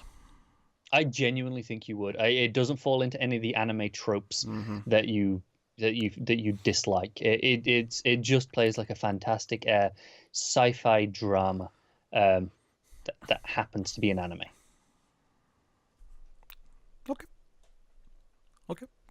Um, my number 9 is another point for Korea, and this is a film called Three Iron. This is a film that it's a romantic film, it's a romantic drama, but it is a film that is, I wouldn't say the film itself is silent, but the two main characters are completely silent. And the premise is that the main guy is this dude who he looks around houses in various like neighborhoods, and if he sees a lot of mail piling up, he concludes that they must be on vacation, because I think he delivers the mail actually, and he can tell because he's the one delivering it, and he breaks into the house and just stays there while they're away, but leaves before they come back. So he's just bit of a squatter. Bit of a squatter, and he does this. We see him leave a house, and he does this to another house. But when he goes into this house, there's a woman there, and she's just sitting there quiet, and she's clearly upset about something. And his first instinct, of course, is to like, oh shit, I need to run, right? That's again silently, but instead he kind of like stays because she looks upset, and she doesn't seem to care that he's there. Not really. She's maybe a little startled at first, but she just kind of goes back to being sad, and it becomes this silent romance where he's just kind of there for her, and they kind of find each other, and it's just and it's beautiful because it's purely visual. It's a visual film, and it's like, and it doesn't matter that it's in a different language. I mean, there is some dialogue later for other characters, but the core of the story is completely visual, and it's beautiful because it's completely visual. And eventually, when it gets, it progresses further into the plot, and her husband shows up, and it goes down this other path, and it does this really slightly unbelievable but really kind of poetic film kind of conceit, and it really was. It's one of these films that really touched me. It felt like a really unique idea that I just know Hollywood would ruin. Because it would have to make it more sappy, and it wouldn't have, and even if it could remake it maybe and do the concept of the second half of the film, but it would never have thought of it. It would never have come up with that idea, not ever. Yeah, and I get that. It's very beautiful, very touching, and it's the sort of film that you would never expect it for me to have ranking so high. There's no murder, there's no violence, but it's not sci-fi. It's not depressing, but somehow it's there. That's not to say there's no stakes and that there's no threat of some kind to threaten. That's not to say there's no antagonistic behaviour from anyone, because there is, but it's great. Three Iron, I highly recommend it. This came out in 2003. Is this one you made Matt watch for Overload? I put it up for the vote, and our stupid patrons didn't vote for it. What did you have to watch instead of that? I can't remember what one, but it wasn't Three Iron, so the wrong choice was made. Fair enough. What's your number 8? Shame, isn't it? Yes, that's a shame. My number 8 is The Bad Sleep Well. So this is one that we spoke about a little bit ago. It is fantastic. I know. You were not as keen on the opening 20 minutes. I think it's a bit dense, right? It wasn't so much that it was dense. It was more. It just took a long time for what it was doing, when it didn't really feel like it needed. Like, you could cut that scene out of the movie almost, and it wouldn't. That's fair. I think for me, it was one of those that while you're watching it, but once you kind of got going, I kind of appreciated the build up. Yeah. That we didn't just dive right in. And we spoke a lot about it earlier, but I really appreciate its take on capitalism and corporate. I mean, corporate Japan, but you get the point's the same. Yeah, because that's the system that gobbled up his father essentially. So that's a big theme of the movie. Yeah. Was that you? Okay. Yeah, I mean, we spoke about it earlier. That's true. Okay, my number 8 is a point to Germany, and this is a Revenge, which is actually just German for revenge, but it sounds cooler in German. But this is a film that I saw just purely because it had a Criterion release, and it had a cool cover, because Criterion releases often have good covers, and I went, okay, this sounds interesting. This is a 2008 film, so it's 10 years old, And it's obviously a revenge movie, but it's a very quiet. This is one of these European films where there's like no music at all. It's completely silent in terms of soundtrack, except for maybe one or two like moments where like a radio is playing, and it's like, and it sticks out because there's been no music. It's like, oh my god, noise! Yeah. What? So it's very silent, very slow, very tense, and it's about this sort of criminal, or I don't even know he's a criminal yet, but he's likable enough, but he's in love with a prostitute, and he wants to like take her away from this life. But obviously there's the pimp and the crime boss and all that kind of holding her in place. And you quickly get because the movie opens with them kind of waking up, and it's very romantic and kind of intimate. And then she goes to work, and you feel kind of dirty and sick because it really paints it as as a gritty life that's not very pleasurable. And he wants to get her out of this, so he plans to rob a bank to achieve this, so they have money to run away. But unfortunately, when he comes out of the bank and they have to go and run, one police officer who we've kind of gotten to know as well through his own scenes, kind of runs into them and tries to stop them, and he fires his gun at the car and it kills her. This is the premise. So he then, of course, wants revenge on this man for what he did. But of course, because we have learned to know who this guy is, and because he's just doing his job, and he's trying to stop a criminal from getting away, we don't begrudge him. And you can't blame him. Yeah. And to be fair, it does affect him. He's not like he's not like, oh, another typical day on the job. He is like kind of like taken aback by the fact that he just killed someone. It hits him, and we follow him from that point on. And it's all about how the criminal, who again we sympathise with, kind of integrates himself into the neighbourhood, who lives nearby, and kind of tries to befriend his wife, and just kind of slowly tries to incorporate himself into the life, and even befriends the police officer, because the police officer didn't get a close enough look to know who, because I think he was wearing a mask or whatever in the robbery. Sure. And it's a beautiful film about the nature of revenge, and ultimately, is it worth taking? And it's a really stunning like drama. I'd say it's like mildly a thriller in places because it is very tense when something might happen. But it's definitely a really slow burn of a movie. But it's methodical. It plays every scene. It's kind of like how we often say in like Better Call Saul or Breaking Bad, where they'll take the simple moments and they'll make it bleed drama because they'll really focus on what's happening in it and they'll let it breathe. This movie does that. It's phenomenal. I highly recommend people check out Revenge. It's a phenomenal film. I think it's interesting just how much revenge as a theme has popped up on this list in particular. That's true. Revenge is a good topic. It is, but when I make just another list about English language films, I don't notice revenge as a theme that much. Yeah, no, that's true. They're just very. I guess other countries. I guess the funny thing. I feel like it's mostly Korea, but obviously here this is a German film doing a really. But basically what we're saying is other countries do revenge better than us. Yeah, I guess. Revenge. They're just better at revenge. Revenge is good, yeah. And that's to say they're better at enacting revenge. They're just better at discussing it as a topic. Yeah. But I mean, they might be better at enacting it as well. Who knows? They might be. I don't know. But yeah, so that's my number 8. What's your number 7? My number 7 is Princess Mononoke, and I said a long time back that I had a big chunk of Ghibli all at once, and I said, oh, it'll be back at some point, but it was a significant break, and this is about as far a break as I could have got. I love this one. This is as you can tell, my favorite of the ones that I've seen, because there's no more above it. Let's get that out of the way. But this is very much man versus nature, which is a different topic to a lot of the others, which are more about the more societal themes from what I've seen in the others. Whereas this one, it tackles a grander subject, shall we say. And it does this in this fantasy epic tale of, you've got forest spirits and you've got, guns that, you do turn them into demons. It's great stuff. You seen this one? I have, yes. Yeah. Not too much of a fan. No impact on you. I found it difficult to keep interested. I was kind of just waving in or out as the movie was going. Um, This one really speaks to the fantasy fan in me, yeah. compared to a lot of their other movies. And people, I know people love this. Is not just you. People love this one. I just Yeah. didn't do it for me.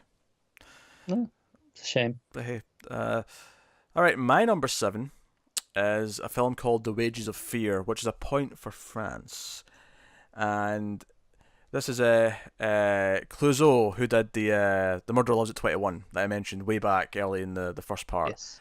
And this is a film about some poor guys who are hired for a dangerous job. They are hired to transport nitroglycerin across country through rough terrain in these two trucks, and it's a movie about them driving and worrying that they're going to blow up at any time. But obviously, there's two trucks, so there's two guys in each truck, and they're conversing. Although we typically stick with the one pair. There's like one pair who are our main characters. Just hear the others over the radio. Yeah, and it's them just driving, and like there's obstacles. Like at one point they'll get to the end of a smooth road, and it's like shit, this is cobbled. We can't drive over cobbled road, and they have to like just try it and go slow, and they're under this threat. And this is why, of course, they've hired peasants to do this. Essentially, it's like they don't need a lot of money. I mean, obviously they're offering them enough to do this. This is like a big payday. This is why they're taking the job, because it's like, oh, we can. Because I think the movie opens with like showing how poor they are and how they're struggling to eat and stuff, and then they're offered this job, and it's like, oh, let's do it. And it's obviously it's very exciting, it's very tense, but the conversations, what they're doing for money, leans into a lot of themes about, is this worth it? Is it worth putting ourselves on the line for this? And arguably, even critiques a little bit of capitalism in there and things like that. But there's a lot more there going on. But at its core, it's just a really good like adventure film almost, because it's just this constant danger. And once they get in those trucks, that's the rest of the movie. They're in those trucks. Yeah. But there's obstacles, there's things that get in the way, there's various things. It's fantastic. That is The Wages of Fear. So, what is your number 6? My number 6 is The Handmaiden, which won't spend too long because we discussed it earlier. Mm-hmm. Excellent, and we mentioned how it's quite a long film. I just, to its credit, I never felt its length. It just kind of it's so well paced. And we talked about all the themes that it covers, but did we talk about the music? I don't think so. I don't think so. I think it's this beautiful, haunting, emotional score that's kind of off-settling and a little bit off and off, just not quite right.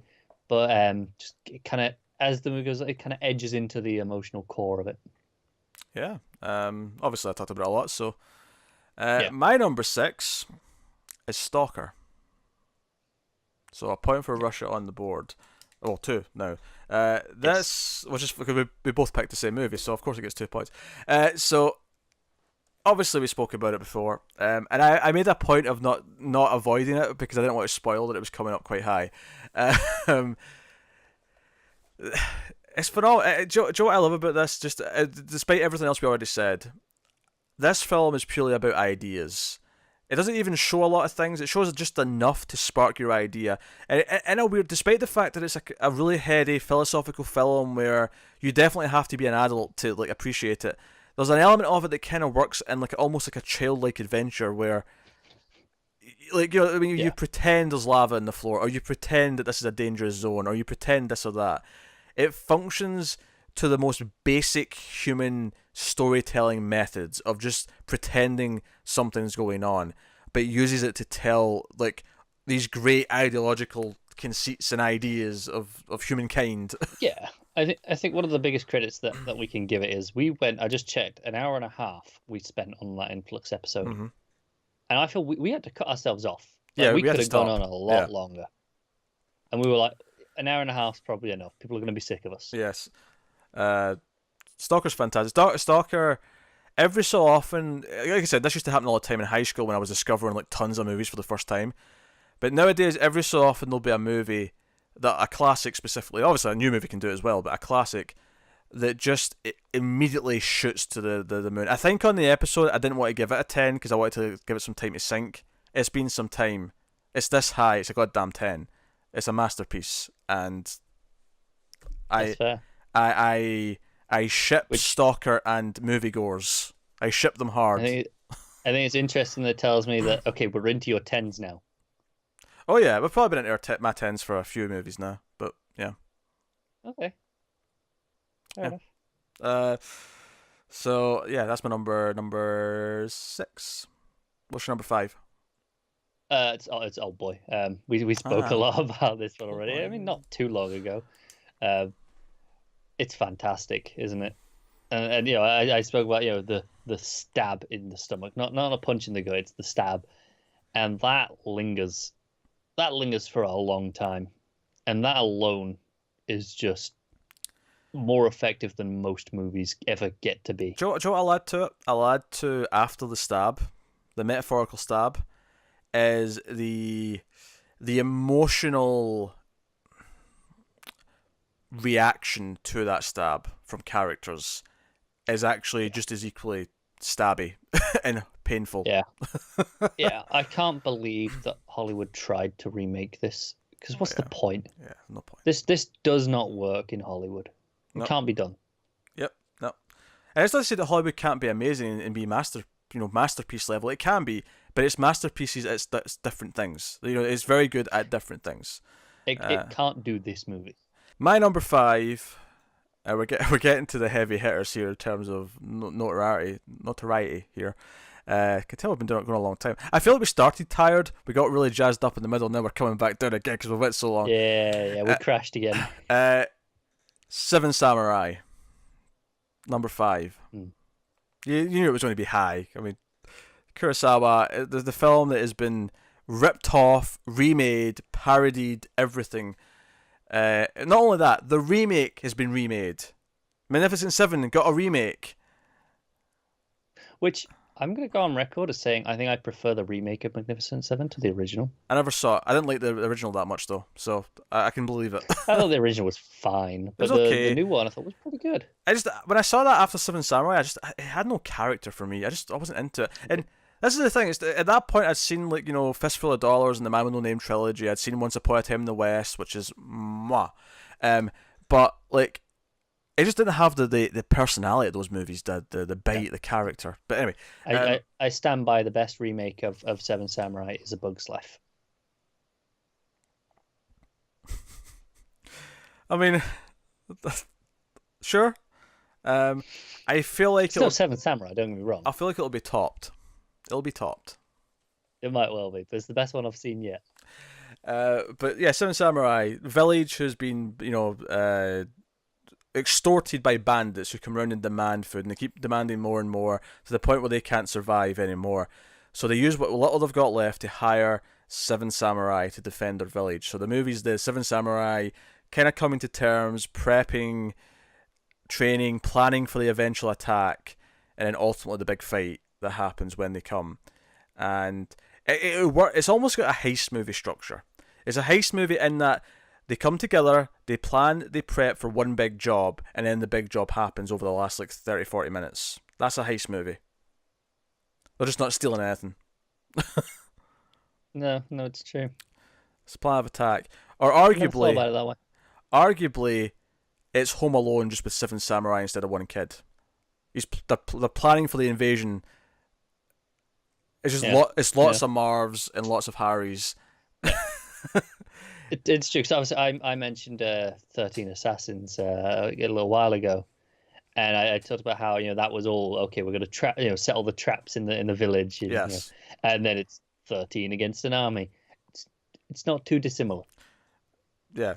Basically, they just put the number up. It's fine. And they made the traps more trappy. Here it's more about strategy than it is trapping per se. It is, but the concept's there. Yeah, the principle's the same. And it's fantastic. You've got a fantastic list of actors in here. It feels big. It feels epic. And it's one of these things where people say, I bring this up all the time, but the idea that, turn your brain off when you go to see a Transformers movie. Action movies can be dumb and fun. That's okay. 7 Samurai is just an action movie.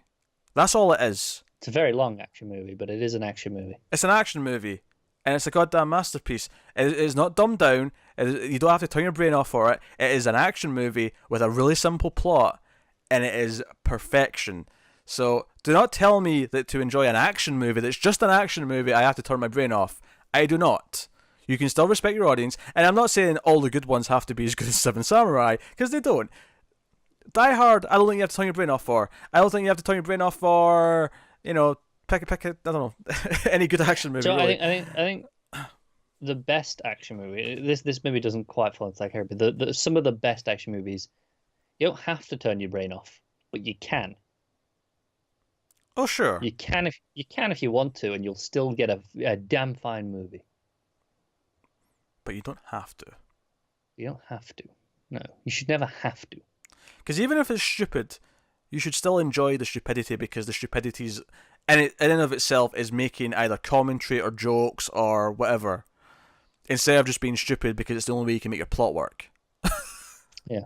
So, Seven Samurai is there's an honor and a prestige by the end of that film where you feel like you've been on this journey, and it's an epic. So it's an epic, so, in the classic sense of the word, it's an epic.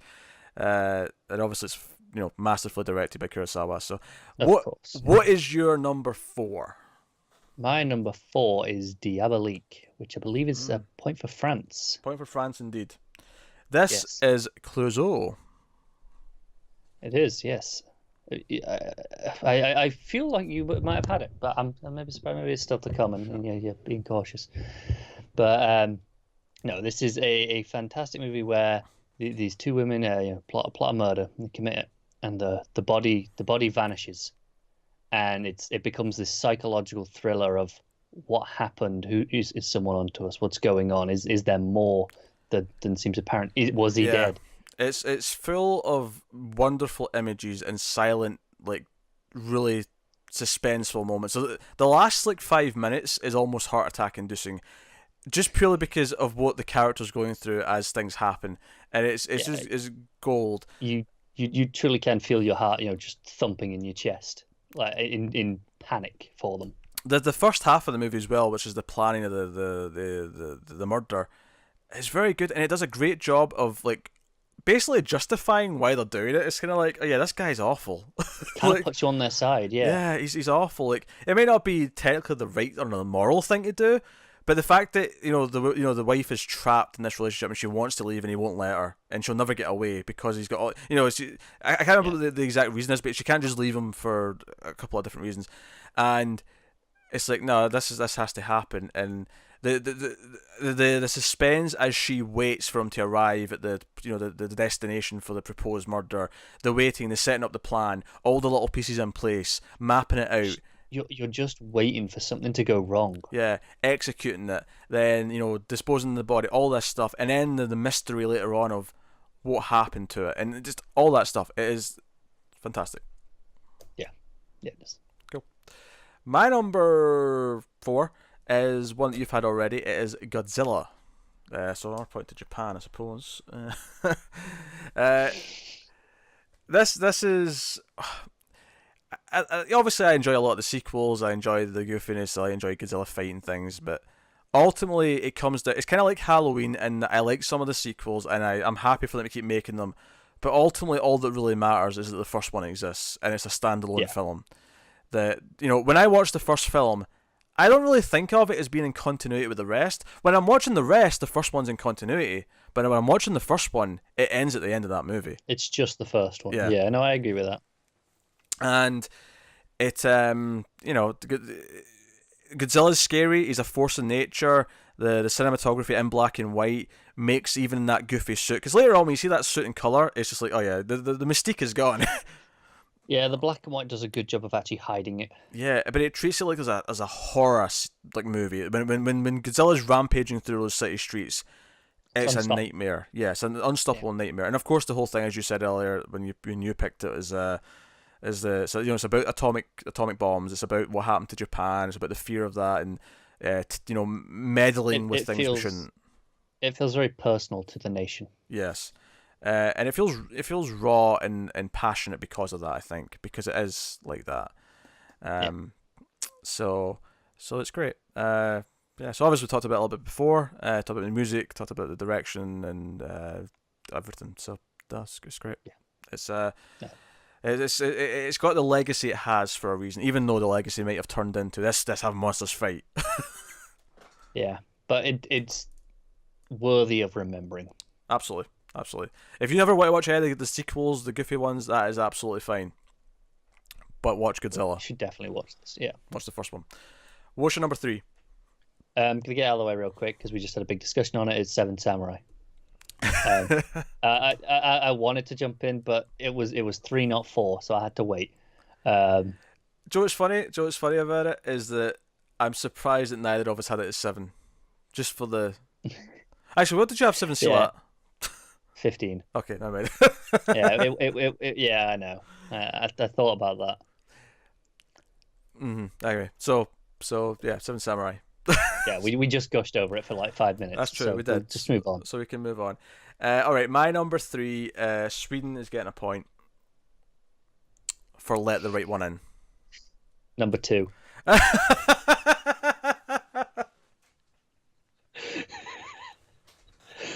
As soon as you said Sweden, I was like, I know where you're going with this, you son of a bitch. Joe, what's funny about this? I feel like our lists are like 90% completely different, but the few points, Every so often. yeah, the few points where we're really lining up, we're lining up almost exactly. Yeah. So obviously we both had A Girl Walks Home Alone at Night very close together as well. We both had them at 14, I Yeah. think, right? So clearly our opinion on foreign vampire films is very similar. In We're in fact, sync. you Yeah. have to watch the 79 Nosferatu because I want to see if it appears around 13ish. But yeah, so Let the Right One In is probably my favorite vampire movie. I agree with that. My favorite vampire thing. I mean, I love Buffy so much. I don't know if I can give it that, but obviously I love Let the Right One In for very different reasons. It's a piece of I should bloody hope so. it's a piece of filmmaking. It's about a young boy named Eli. What is it? No, Yes, I wanna say Eli. no. Eli's the vampire. Oh, yes. What was it? Oscar. Oscar, yeah. And it's it's obviously in Sweden. It's the winter snow. Just for the visual of the setting, right? Me and Tim did do this in Streams After Midnight sometime last year, so you can go find that if you want to go watch some full thoughts on it with spoilers and all that. But it's about this young boy who's kind of bullied. He's kind of a loner, and this girl Eli meets him, and of course she's actually a vampire, and she kind of befriends him. It becomes this kind of budding romance. She's kind of Very resistant. sweet. It's very sweet, yeah. She's kind of resistant to it. What works so well about this film, outside of just the scene to scene, like the tone and the atmosphere that surrounds it, and the threat that kind of pops up that Eli might both be a part of and also kind of be the protector against, is that by the end of the film, and I'll be careful with spoilers here, but by the end of the film, when you realise what the movie's really about, it recontextualises the entire thing, and it goes from being kind of sweet to being kind of sinister, and it's really effective in what it does with that. And I applaud it for being a vampire movie that tackles it from a very specific point of view and a very specific idea. And that's why it works. That's why because if it's just it's generic vampire, I've been sick of that. Like, we've done it. No. We don't care. None of that. This makes it a very human, but very kind of sad kind of existence where, this eternal loneliness and all these ideas. It is the loneliness. Yeah. Joe, I think so. I wanted obviously you've got the now famous swimming pool scene, which stands on its own. But the thing that sticks out in my mind more than anything else, this is going to sound maybe a little bit weird, is the sound of when they bite. Mm-hmm. It is unlike any other vampire bite sound I've ever heard. It's this bone crunching noise that I can still picture right now, and it's kind of almost sends shivers down me because it's just that horrific. Oh, it's so effective. It's so good, and I think one of the reasons why I love it as well, one of the reasons why it works so much, is that there is this genuine question of what is the bad here. Because like I say, the ending's a bit more sinister when you realise what it's about, but at the same time it's very sympathetic. Everything gets sympathy. Even when Oscar feels like he's maybe going to go off the deep end, because it kind of teases at one point that he might want to stab the bully. And obviously you get why he's angry at him, you feel bad for him, but obviously this is an extreme path to go down. Yes. And there's a constant sympathy in of what these characters are doing, even though they're in a really dark situation. Where even when they do something bad, you sympathize because you understand the predicament they're in. It has this complexity that I feel like most vampire stories, they'll go with the horror, and that's great. That's fantastic. Like I talk about Nosferatu, Phantom Dernacht, and I'm like, it's not complexity there. That's just like, no, this is a force of evil. This is the plague coming to kill mankind, and like, that's a different take, and that's great. But this is different and personal. This stands unique amongst vampire movies, I think, for me at least. Yeah, I think it's interesting that if I think of post 2000, all the vampire movies I like, I think are foreign. I think Western vampire movies, they had their time. You might be right. I can't think of any. Exactly. Sure, Daywalkers or Daystalkers with Ethan Hawke, whatever that was called, that was okay, but it wasn't great. There's oh god, I'm blank on the name. Taika Waititi's one. Does that count? Okay, I'm thinking as a horror movie though, rather than that's a comedy. No, it is, but I'm just thinking vampires. And to be fair, it's New Zealand. That's it's pretty foreign. Yeah. Basically doesn't count. Yes. Doesn't count as foreign language, doesn't count as domestic. It's really in this weird murky place. Yeah, but I can't understand them either, so That's not true. Okay. I just wanted to make the joke. Right, so that's your number 2. That was my number 2. That was my number 3, so we're on my number 2. My number 2 is Cinema Paradiso. Which is a film that celebrates cinema. It's one of those. It celebrates cinema. Also, I forgot to give Sweden a second point there for your pick of thingy. For shame, sir. For shame. Worth mentioning. So that's a point for Italy. Cinema Paradiso is... Wait, is it Italy or is it Spain?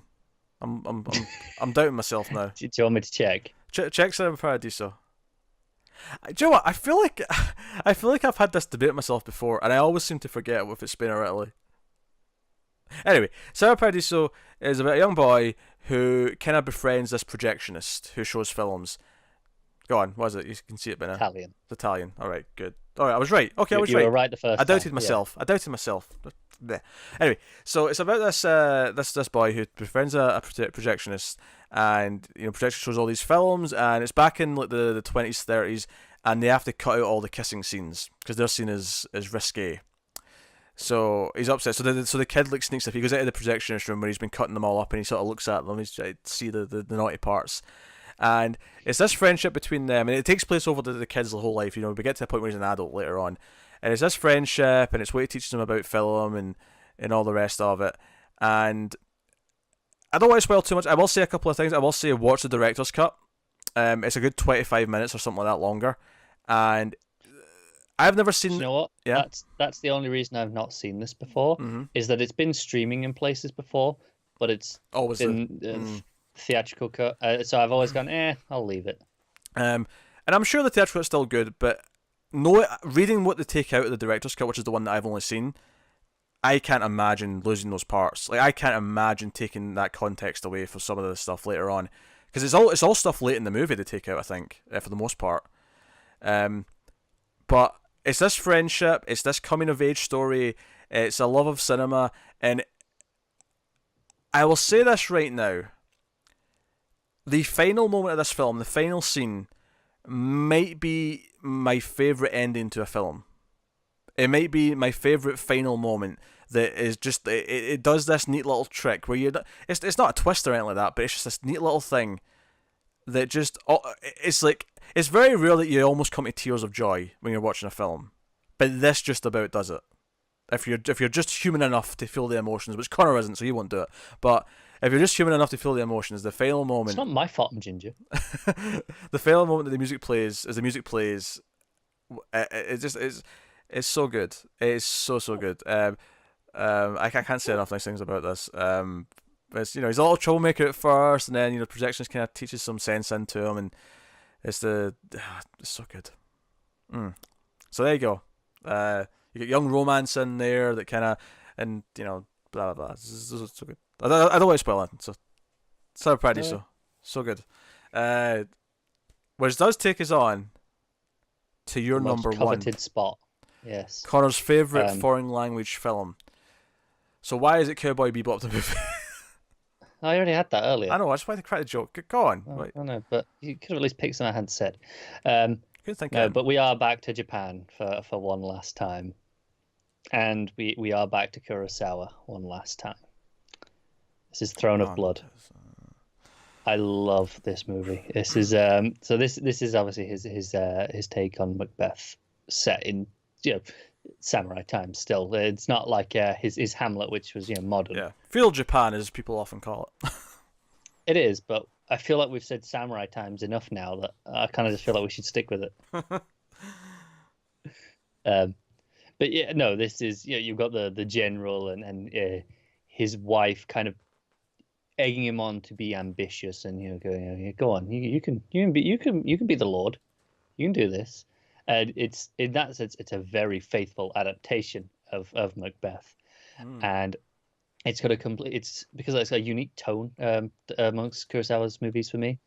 It's almost mystical and horror-esque that comes into it, and it's just fantastic. I don't understand why other people don't have this as their favorite Kurosawa. I just don't get it. I'll leave this in my top 5. That said, I do have to see it again, I think, and maybe see how I feel about it second time. But it was good, like I liked it, but it never stuck. Is there a bad Kurosawa film? No, but it never stuck with me the same that all of my favourites of his have. It never stuck in my head. This one really just, it's like, yes, that's the one. I love it. I really do. There you go, Throne of Blood. All right. A little bit unconventional at the top, I guess. My top film is not from Japan. It is from France. It is Diabolique. Thought it might have been. Or Les Diaboliques. This is I believe the French pronunciation of the film. Diabolique, I think. Les Diabolique. I can't do it. Yeah. I can't do French. The silly sounds. Anyway. It is. It's a stupid language. Stupid country. Wait a minute. I make a fully harmless joke, and then you have to come in with just the hardcore anti-French. Well, do you know what? This is because you're putting a French film at number 1. And I can't have that going to their heads. Do you realise that I've actually had to fend comments off people thinking you're actually bigoted towards French people? And I have to explain it's just a dumb English joke. Worth it. Anyway, so yeah, Diabolique is, I mean, we obviously covered it a little bit, but I saw Wages of Fear first of Clouseau's films, and I loved that movie, right? And I was like, oh, there's another one, Diabolique, all right, another Criterion, get it, ordered, right, give me it. And I never thought that I came out of Wages of Fear thinking, oh, the next one I watch will top it, it'll be better. This is actually the only one I've seen of his, and I'm like, I know they're all. You've mentioned a few fantastic sounding films, but I'm like, but it's not going to be as good. Wages of Fear was number 7. You watch Wages of Fear, you bastard. We'll do it on Flux. Yeah. Shut up. So, Diabolique, which me and Matt actually did Diabolique on an overload. Did he love it as much as we clearly do? Because I had it at number 4. He really liked it. He saw why I loved it. I don't think it was necessarily maybe extremely in his wheelhouse enough for him to love it, but he respected it. Yeah. But yeah, like I say, the slow build up, the planning, the plotting, the simple character interaction, the fact that they all work at a school and they're sort of like plotting a murder around children, and the whole plan to drive away at the weekend, and he'll come and follow, and all that stuff that will lead to this hotel room, and they've thought of all these plans, the imagery of the dead body lying in the bathwater, and then how that's like used and manipulated throughout the film, the obsession, the paranoia of the lead as she's concerned that someone's like thought of what's happening. There's this almost some funny scenes as she's been questioned by the police and she doesn't know how to talk to them. She's so terrified of slipping up. It's so well paced. It is. It's exceptionally well paced.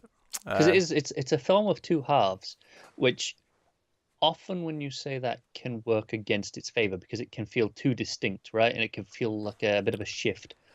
it can't. But this feels so natural. Joy, I think I'd say this works, and I think if someone wanted to do this movie, but they didn't want a film of two halves, the normal way of doing it would be they'd do the murder in the first like 10 minutes. That would just be the opening couple of scenes, and it'd be done. Yeah.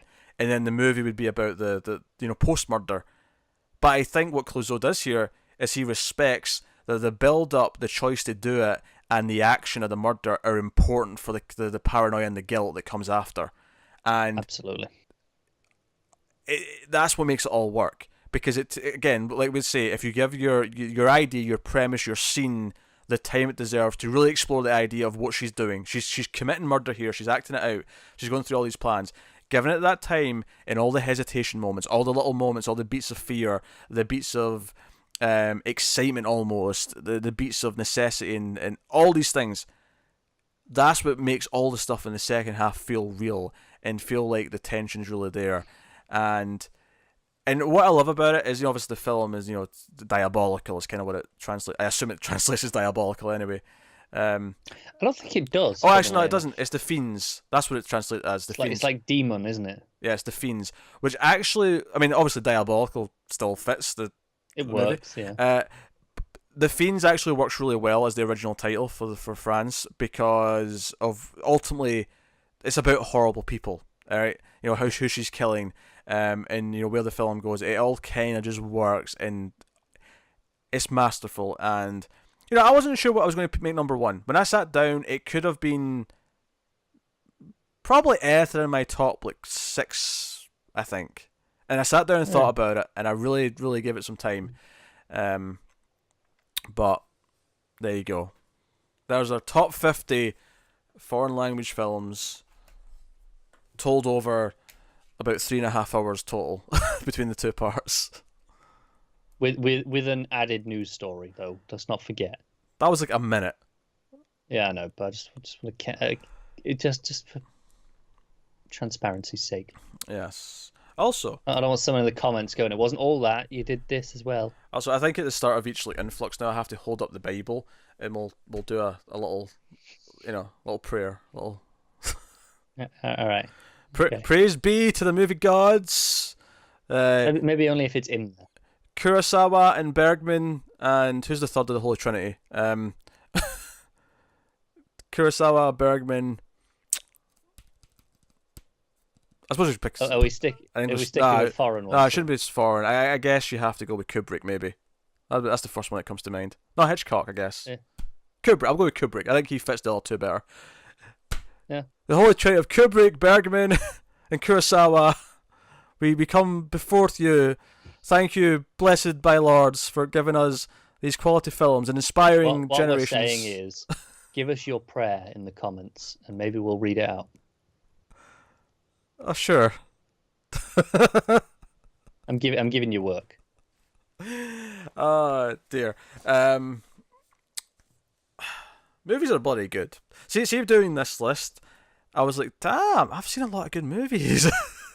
I'm like, for as much as I feel like, as there as many good movies that I discover as I used to, I also feel like, man, do I have enough time to even rewatch all these? Because I should rewatch them all. Like I should do, like it should happen. Yeah. This is the list I was a little cautious about before we started. Where I was like, have I? Because I definitely seen like more than enough foreign movies. I was like, have I got 50 that I think are worthy to go on a best of list? And of course you did. And I did, like easier than I realized. Like I was like, I had like 6 or 7 that I was slashing at the bottom, going, nope, sorry. So we can tell you what the next list is going to be, which will come at the end of the year, New Year's, basically New Year's treat.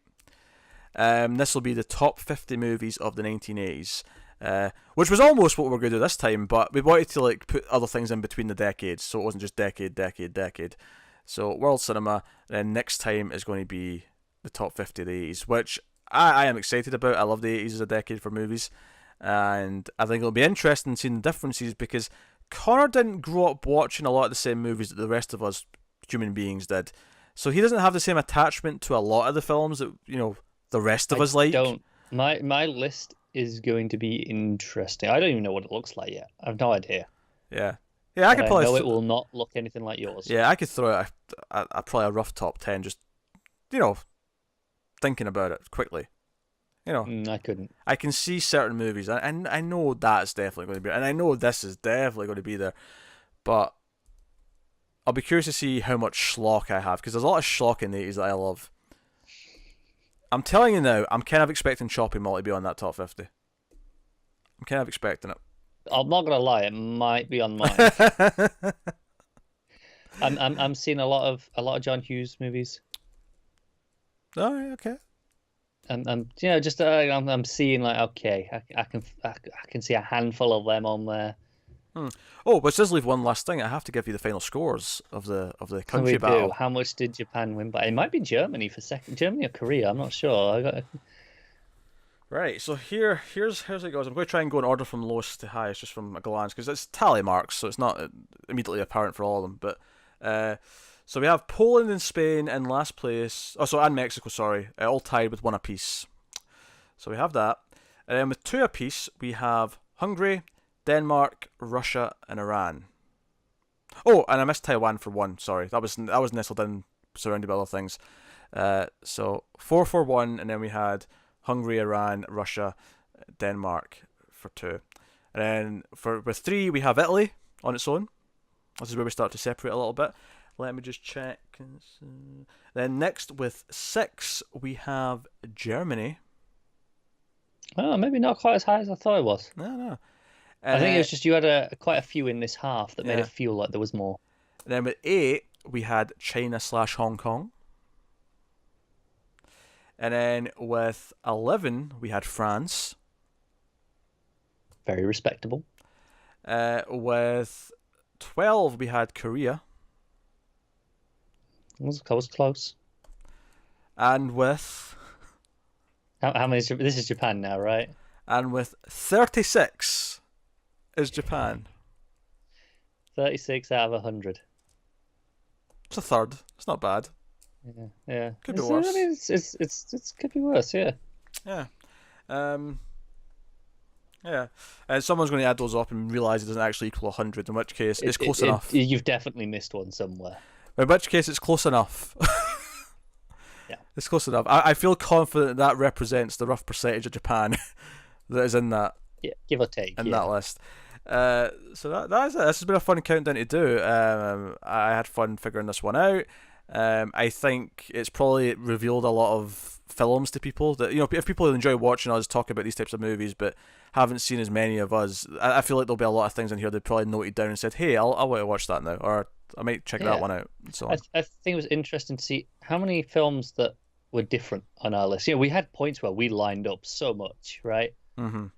And then we had things that were just completely different that would never appear on the other person's For a list. start, I didn't have a single animated film. No, and I had 2 in my top 10. And you had a ton of Ghibli lower down, and you had... I did have them a few lower down, yeah. I stand by them. Of course you do. It's your list. I just want to make that clear. I didn't even have just anime though. I had French animated movies on here. I saw Fantastic Planet, so I've seen at least one French animated movie. I've not seen that one. It was not bad. Cool. I'll add it to the list. Not my top 50 material, but not bad. Clearly. But yeah, so that is the top 50 foreign films. By all means, if you want to make your own list and put them in the comments, absolutely do so.